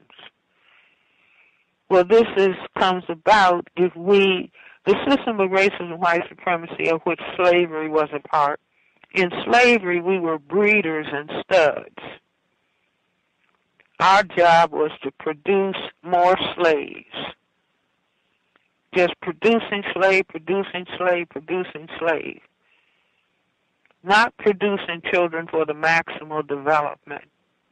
That wasn't what the slave masters wanted us to do. So we're bred like animals, breeding. Now we're breeding to produce people for the prison system. Well, once we begin to understand that, then we change our attitudes towards what we do with our genitals. We're not playing with them because, as I said, when people play with sex, the joke is on the offspring. Meaning, I brought you in the world, ha, ha, ha, ha, ha, but I'm not going to take care of you. I brought you in the world, and then I'm going to laugh and play maybe baby mama and baby daddy and all that foolishness that white supremacy likes to see. Because that means that children are going to be in pain. And when children are in pain, they don't achieve their maximal development. And they certainly won't be able to counter the system of racism and white supremacy.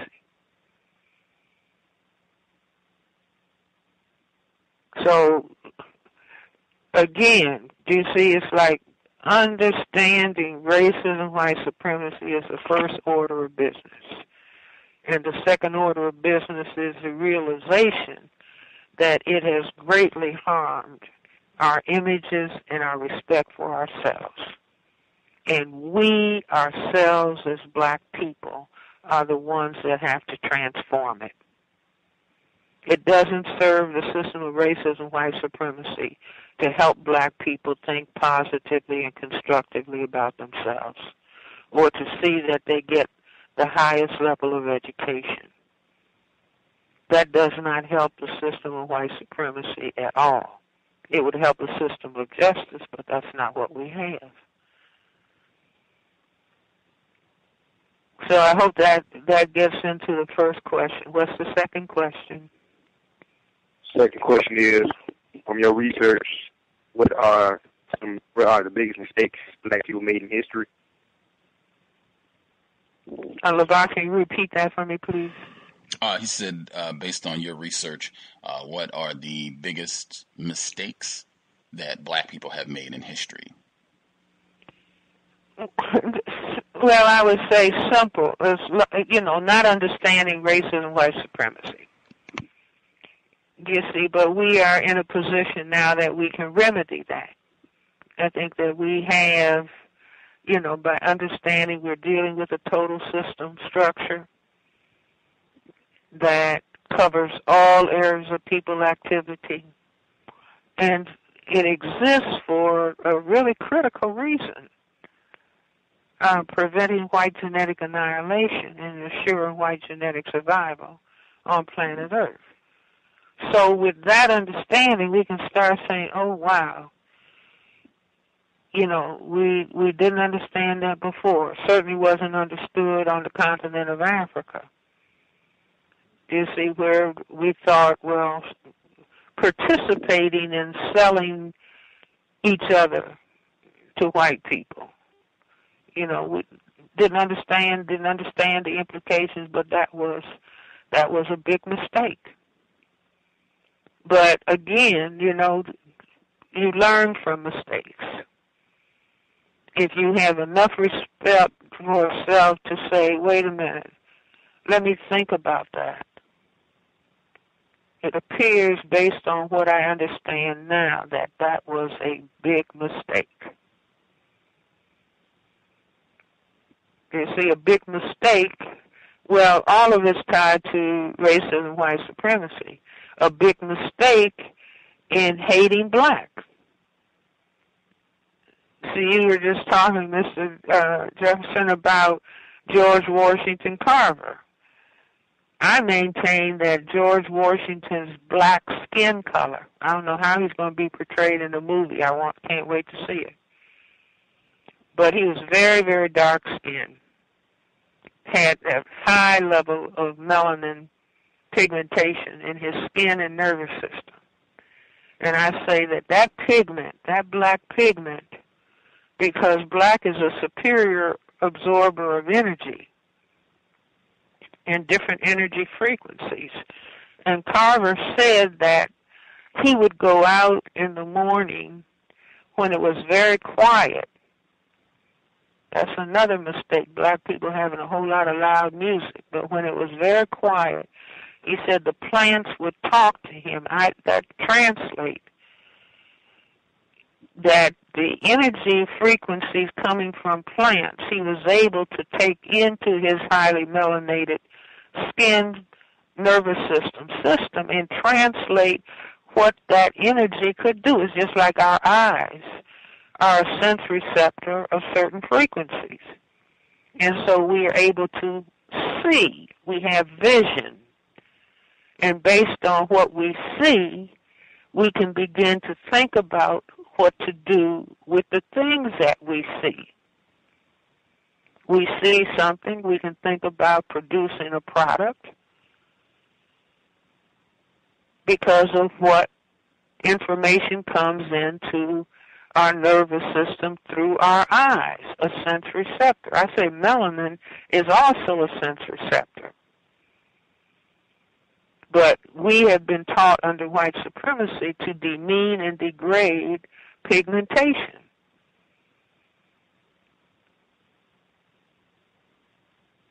And so that's a mistake that we can learn from. See, like I would say, if, black people in this area of the world given a choice, I could say black people all over the planet, if given a choice, if somebody said, take this pill and you could become white tomorrow, that the level of self-hate of black people on the planet has been so great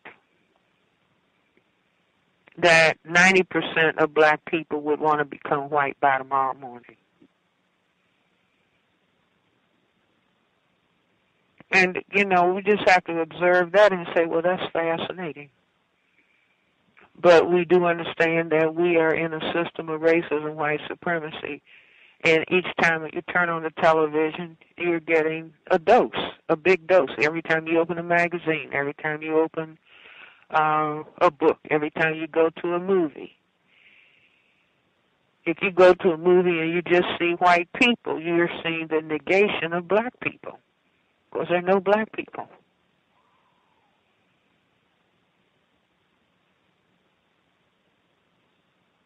So, again, if, our intelligence, meaning our ability to understand our environment, will go up very high, just beginning to accurately decode the power system dynamic in which we find ourselves at this point in time.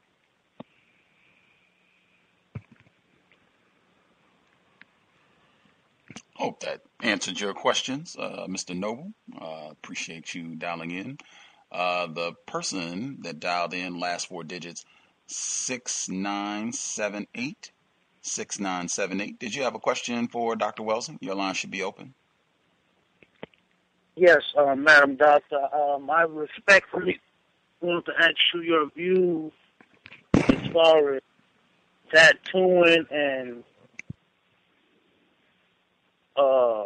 like the historic scarification and tattooing of African and other melanated oceanic people, like in relation to tattoos today, like.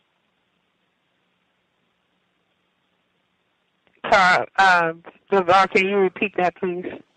If I understood him correctly, I think his question was he wanted to ask you the relationship between black people or non-white people in general tattooing today, 2014, and the body art tattooing that was done on the continent years ago prior to invasion of white folks, white supremacy? Is there any relationship between the two?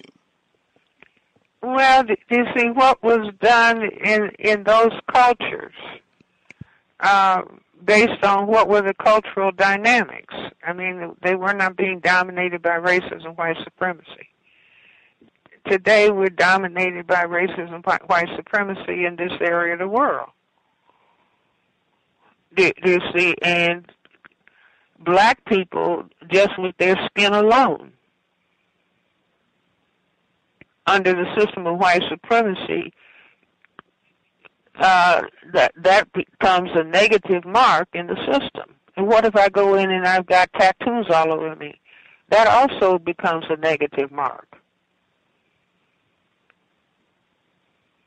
When it comes to hiring, it's just like the names that black people give themselves. It's like they'll look at an employment form and see a name and just toss it in the trash. What if black people were aware of that? See, for example, in Germany, German people cannot just hang any name on a child. Their name has to go according to how German people identify themselves. This is a name that can be respected. You can't just put any name tag on a child. That's something that we could think about.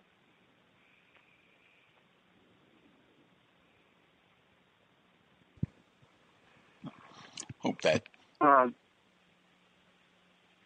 Excuse me, I'm a little confused. Basically, what I'm saying is, do you think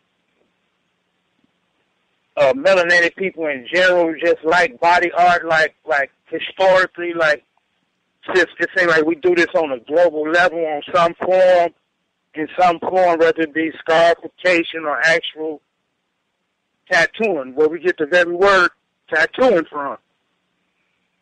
Well, let me ask you this. In parts of the world, black people didn't wear clothes. They didn't cover their bodies. Is this something that you would suggest black people do here? Do you suggest that women... I wouldn't suggest it, but I don't have a problem. I tell my kids, like, just honey, you don't need no shirt going out there. No, but think about it. Yeah. I don't have any hang-ups about it, but, like, in society, like, I know they'll be arrested if they go out naked, but I have no problem about it. See, let's say, for example... I don't think most black people have a problem about it. Huh? I don't think most black people have a problem, like, about being nude. Like, I think every black child I see they mom walk around nude or so. We really don't have no hang-ups with that. I'm just saying, like, tattoos. Like, do you think we just, like, since the word tattoo actually come from oceanic melanated people, black people, is it possible that black people... See, let me ask this, for example. What if black people were to say, I don't want to speak English. So in a part of the world where English is spoken and you need English to go to school, what do you think black people should do? See, there are people who come from all over the world and come to this part of the world. They want to matriculate in school. And so they say, well, okay, I come from China, I come from Japan, I'm going to have to speak English if I want to matriculate relative to what my ultimate goal objective is. So this is a language of currency, and so this is a language that I'm going to have to speak because of the goal objective that I want to reach. See, for example, let me ask you, let's say you have a brain tumor. Better still, let's say your child has a brain tumor. And so you go into an office where the doctor has a bone in his nose or her nose and feathers hanging all over them.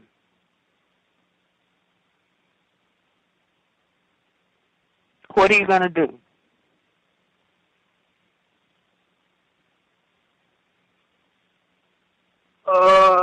Basically treat him like any other doctor. I got a million questions. No, I'm talking seriously. I'm serious. See, in other words, let's say if you want to carry out a particular function, or let's say, for example, I was looking at a program earlier on the Weather Channel of people who, are fishing. Their business is, deep sea diving, spear fishing. They have to bring in a certain amount of fish in order to make money to pay for their boat and pay the workers. And so they are doing deep sea diving. Do they have to dress in according to do deep sea diving? Or can a person say, I don't want to put on that gear? Everything. It's a structure to everything. You say what? It's a structure. If these particular people got a certain structure to it, you're not going to be allowed to just do your own thing and remain within That's it. the point. That's the point. That's the point. That's the point. That's the point. See, it's just like if you want your children to be successful, you have to be determined to treat them in a particular way. If you want them to read, you're going to have to know how to help them read and do math.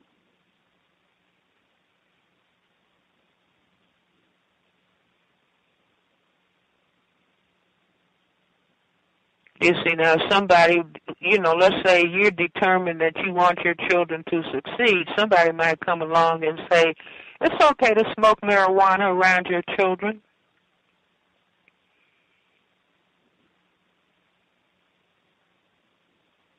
Because they want your children to be brain damaged. But they'll tell you this is okay. Because they don't want you to succeed.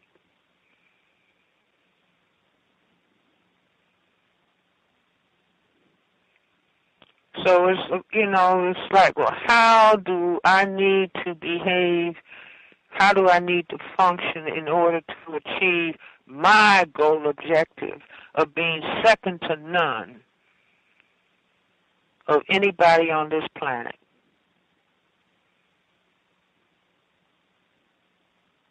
How do I have to think, speak, and act in order to be successful in my terms, second to none, not at the bottom of the barrel, second to none?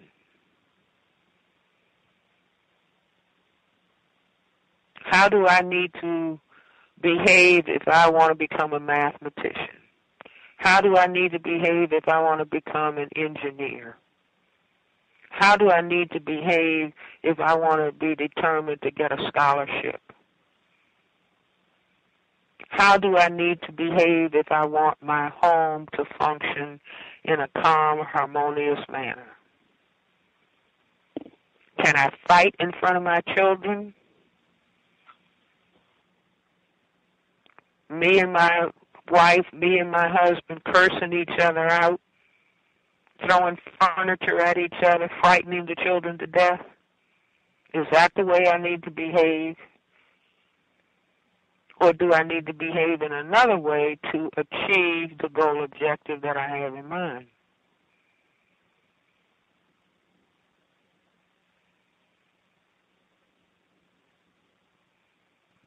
So it's all, again, it has to do, what are my goals? What are the context in which I'm functioning? Okay. Okay, so tattoo's not a problem just within the system of white supremacy. I'm sorry, did you say that again? I said that tattoos within themselves is not a problem. Just melanated people having them within the system of white supremacy may cause obstruction to whatever they view of success or whatever their perception of success may be, if they was planning on integrating within the white supremacy society. So let me ask you this, for example. Let's say if you're a father, you have a daughter, and she's a teenager, and she brings a teenage boy home, and he has his pants hanging down halfway to his buttocks. What are you going to say? What are you going to think? I'm going to let my daughter know through the gate, no, that's not the one for you, and this is why. But I've been groomed. She's 12. I've been grooming her for a minute. Like, I ain't planning on waiting till the time comes, but yeah. You're going to say that you think that's not appropriate behavior or dress, right? For a man. Right. Not necessarily appropriate dress, appropriate thing to do, period. Okay. See, in other words, it's like a form of behavior. He had to dress himself like that. When he put on his clothes, behavior, and he decided to have the pants down even below his buttocks.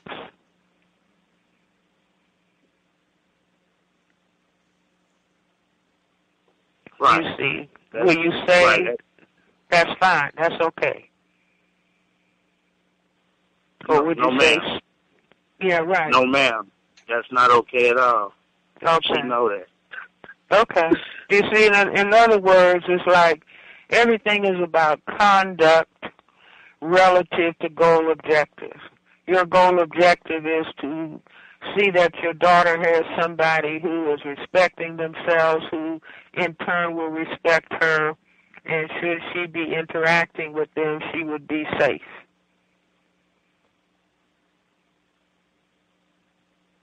Because of how the person thinks about himself, or has been taught or trained to think about himself. Correct. See, that's all. In other words, again, what is the goal objective, or can I just do anything I want to do?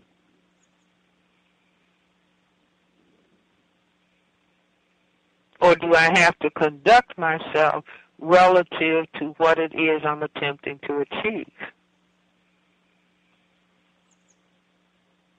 See, I want black people to be able to function second to none on the planet.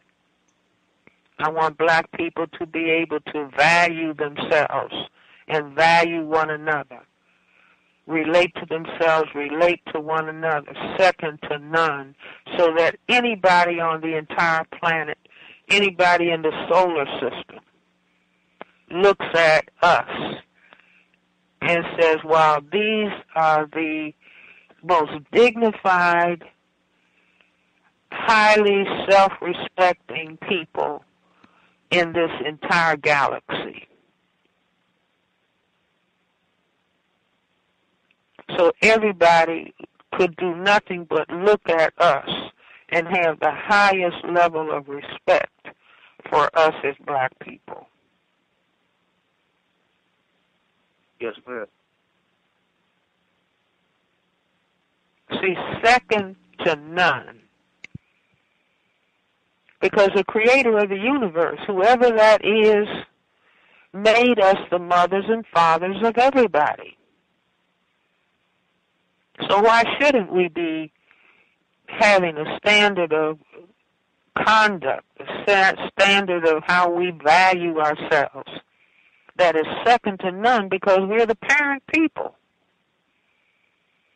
Now, granted, we've been subjected to the horrific system of racism and white supremacy, but now we're decoding that. Now we're analyzing that, and we are thinking through. Now, what exactly is it we need to do with ourselves? Nobody is going to do it for us. It doesn't make sense to expect the people who are fearful of black genetic material to do it for us. So no, we are going to do it for ourselves out of our respect for the creative force in the universe. Somebody might call it God. Whoever made us. Out of our respect. Go ahead, dear. Not me. Go ahead, man. Okay. You see what it's like? You know, we're thinking through and deciding what is it that we are supposed to be doing with ourselves on this planet, in this universe, in this galaxy. You see, are we supposed to be trash? Conduct ourselves like we're trash? See, if trash comes out of our mouths, it means trash is in our brain. Now, is that who we're supposed to be? I say no. Oh, man.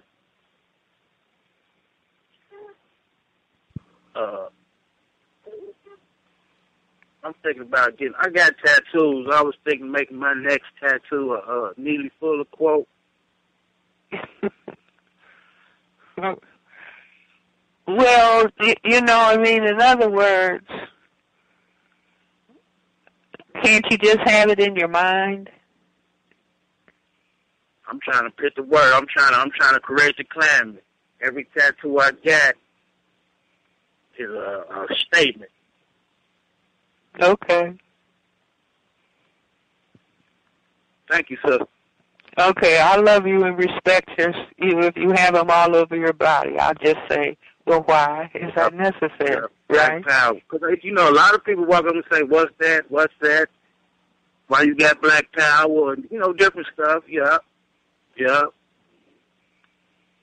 Well, I remember go ahead. I remember one time I had a billboard on, and it was Malcolm quote about we deserve the right to respect, you know, it's everything. And the young brother came up to me and he said, you know what, man, they ain't gonna like that. I said, why? Well, I know where to get it. I said, why? He said, man, that's what we be saying when we be in jail in the county. We be telling them, well, our sandwich is, we hear, you know. So that was a great conversational piece. So yeah. Okay. Yeah. Thank you, all sir. right. Well, God bless. Okay. You too, sir. All right. Right on. That will. Oh man, we had another caller, but it is 11 o'clock. Even though we had. Yeah, I'm going to have to go one more, right? Up to you. You said 11. If you want to take the other one, that's fine. If not, hey, I totally understand. Yeah, one more. Okay. Mr. Reed, Black Talk Radio Network. Do you have a question? Final one for Dr. Welsing? Yes, I do. Greetings to you, Gus. Greetings to you, Dr. Welsing, and greetings to everyone who is listening to the program. I was listening to what you were saying about tattoos, and I don't necessarily disagree with you. But at the same time, it has been my experience. I don't have any tattoos. Somebody told me, a family member told me as a very young man when I was going in the military, don't get any tattoos if you want to join the FBI or become a CIA agent. I don't even know why they said this to me, but they said that you cannot have tattoos because that's an identifying mark. And so that is one way that and I'm speaking in the context of COINTELPRO, that you can sometimes help to identify an agent of the system is because they won't have any tattoos, and they'll be what we call straight straight-laced and everything. Now, I don't have these tattoos, and my daughters do have tattoos, and I don't got a problem with them having tattoos because their tattoos are in discrete places. One of my daughters who doesn't live with me, I have 3 daughters. 2 I raised, the other one lives with her mother, but I am a part of her life, and actually she's coming to live with me this summer. But her mother allowed her to get what's called a tramp stamp. Have you ever heard of that? A tramp stamp. Dr. Welsing got bumped off. I'll see if we can nab her back on. I'm not sure at what point it should have been.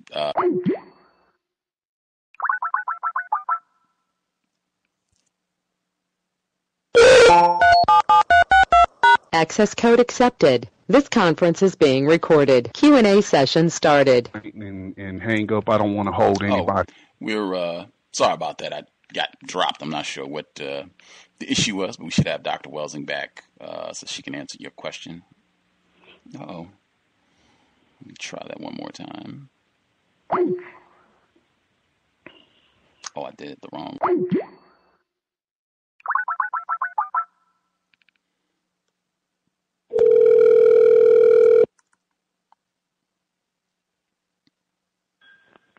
Hello. Sorry about that, Dr. Welsing. I got disconnected too. Let's see.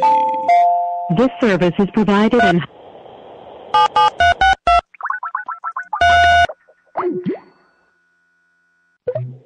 Okay. Just trying to... Hello? Make sure I got... Yes, ma'am, I can hear you. I'm just making sure we get connected to the line so he can finish his question off. Okay.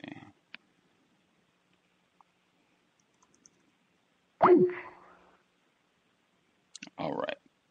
You gonna repeat the question? Yes, ma'am. Oh, I was able. I think he's still on the line with us. This service is provided in high definition by free conference. Access code accepted. This conference is being recorded. Q&A session started. Okay. We got disconnected briefly. Should be all back together. Mr. Reed, are you still with us? Yes, I am. What I was saying, Dr. Welsing, basically boils down to I have worked in the corporate world and I tried to do everything right. I even had dreadlocks at one time, and my mother who had a very good job working for an international company, got me an interview. But before I went to the interview, she told me, you better cut your hair, because she knows the white person who was going to be doing the interviewing, the department head, did not like dreadlocks, And so I cut my hair. Because I was like, this is a very good opportunity. I have children. I need to feed them and blase. But they still practice racism, white supremacy against me, even though I did everything that you suggested. They still practice racism against me. And then this black reporter who got fired because she wore her natural hair. So I guess what I'm saying in short is that in my experience, white people don't need a reason to practice racism and white supremacy against you, whether you got tattoos or not, whether you got dreadlocks or not, whether you're wearing your hair natural, whether you're wearing weave, that they will practice racism, white supremacy against you. So that's my observation. I just wanted to share that with you, and I will take your thoughts offline. Thank you. Okay, I would say to that we are in a system of racism, white supremacy. And that impacts, I would say, every job, every position that people can be in. But you satisfied the first thing that you wanted to do. You wanted to get a job, and you wanted to have a job so that you could take care of yourself and take care of your family. And so you had to meet the requirements that the job had. And so a person has to always weigh back and forth. What, for example, if the person was going to be a surgeon And they would have to, if they were told, well, wait a minute, your hair cannot be exposed if you're going to be conducting surgery. And so you're going to have to make a choice. Is this what you want to do? And so the whole thing is, in other words, we want to be able to function and function effectively. So the long-range, short-range goals that we have for ourselves as black people. For example, if I could wave a magic wand, black people would be 30 years old before they reproduce children. They would spend the first 30 years going to school, learning trades, learning how to be self-sufficient. You see, now somebody might say, well, that's ridiculous. What I want to do is I want to plan to have a baby when I'm 17, whether I'm a male or a female. You see, again, what is it that they are trying to produce? Are they trying to say, well, I just want to have sex and have a baby? Or do I want to make certain that I'm stable so that I can take care of a child for 25 years and that I have equipped myself with education before I decide to become a parent? Like I tell people, even a bird with a little small brain understands enough to build a nest before you lay an egg. So again, it's like we need to step away from this is what I want to do and start thinking about this is what I'm going to do so that I will be able to achieve the goals that I have set in mind for myself, and in the long run to help to have black people remove this system of injustice, the system of racism, white supremacy, and replace it with justice. And we can't be dysfunctional as a people and achieve that very important goal. And so, Dr. Welsing, I'm not necessarily disagreeing with you, but it was my experience. I mean, when I grew my dreadlocks, I took that as a point of pride of me connecting with, my African roots.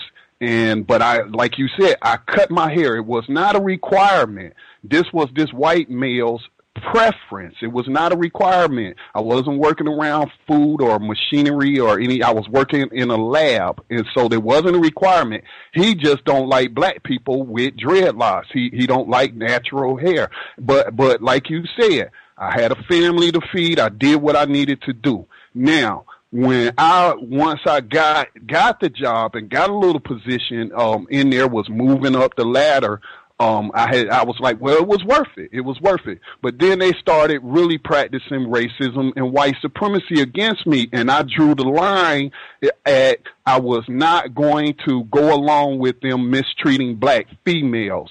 A black female was being sexually harassed by a white male, and I was called upon because I did witness it on several occasions. I was called to give a deposition. I was not going to lie for this white male, and I told the truth.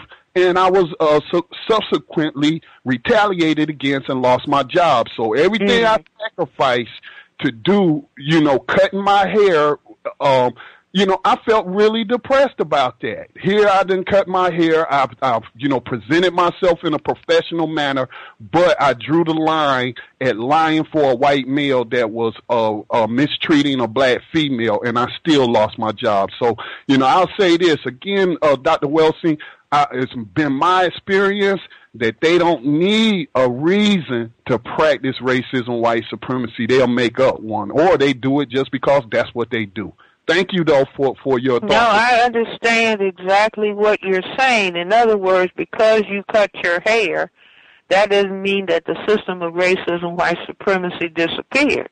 Right. You see, you cut your hair because you said, what I want to be able to do is I want to have employment so that I can take care of my family.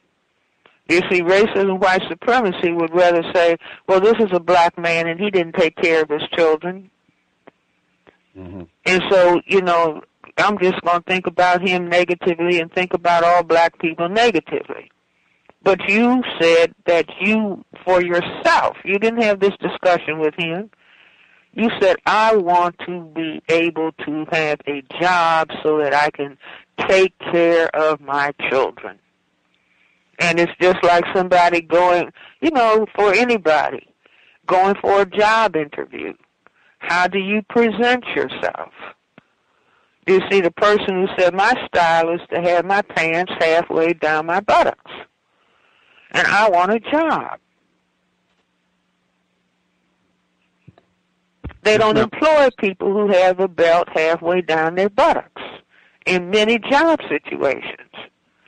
So what if the person says, I insist upon wearing my pants in this way, with no understanding as to why that even occurred to me to start wearing my pants halfway down my buttocks? I don't even have a clue as to what dynamic is going on in the system of racism, white supremacy, to cause me as a male to expose my buttocks. I don't have any understanding of that, but I just want to do that. And so then I don't get the job. I can't take care of myself. And so, I can't take care of myself. Well, the system says there are drugs. You want to sell drugs to your neighbors? And here's your gun. So you want to do that instead? Yes, okay, good, because just a few more arrests and I'm going to have you in prison for so long. And then maybe you will become a female in the prison. So again, it's like understanding the system of racism, white supremacy, understanding what are our goal objectives as a people. What are our long-range goal objectives? And so, therefore, how are we going to conduct ourselves in order to achieve our goal objective as a people? Thank you, Dr. Welsing. Thank you. Right on. Did even extra time. Thoroughly enjoyed the information. And again, as I said at the very beginning, we're super appreciative that you're always so generous with your time, not just with us, but all the other broadcasts that you do and your efforts to help black people get a better understanding of racism and what we can do to solve this problem.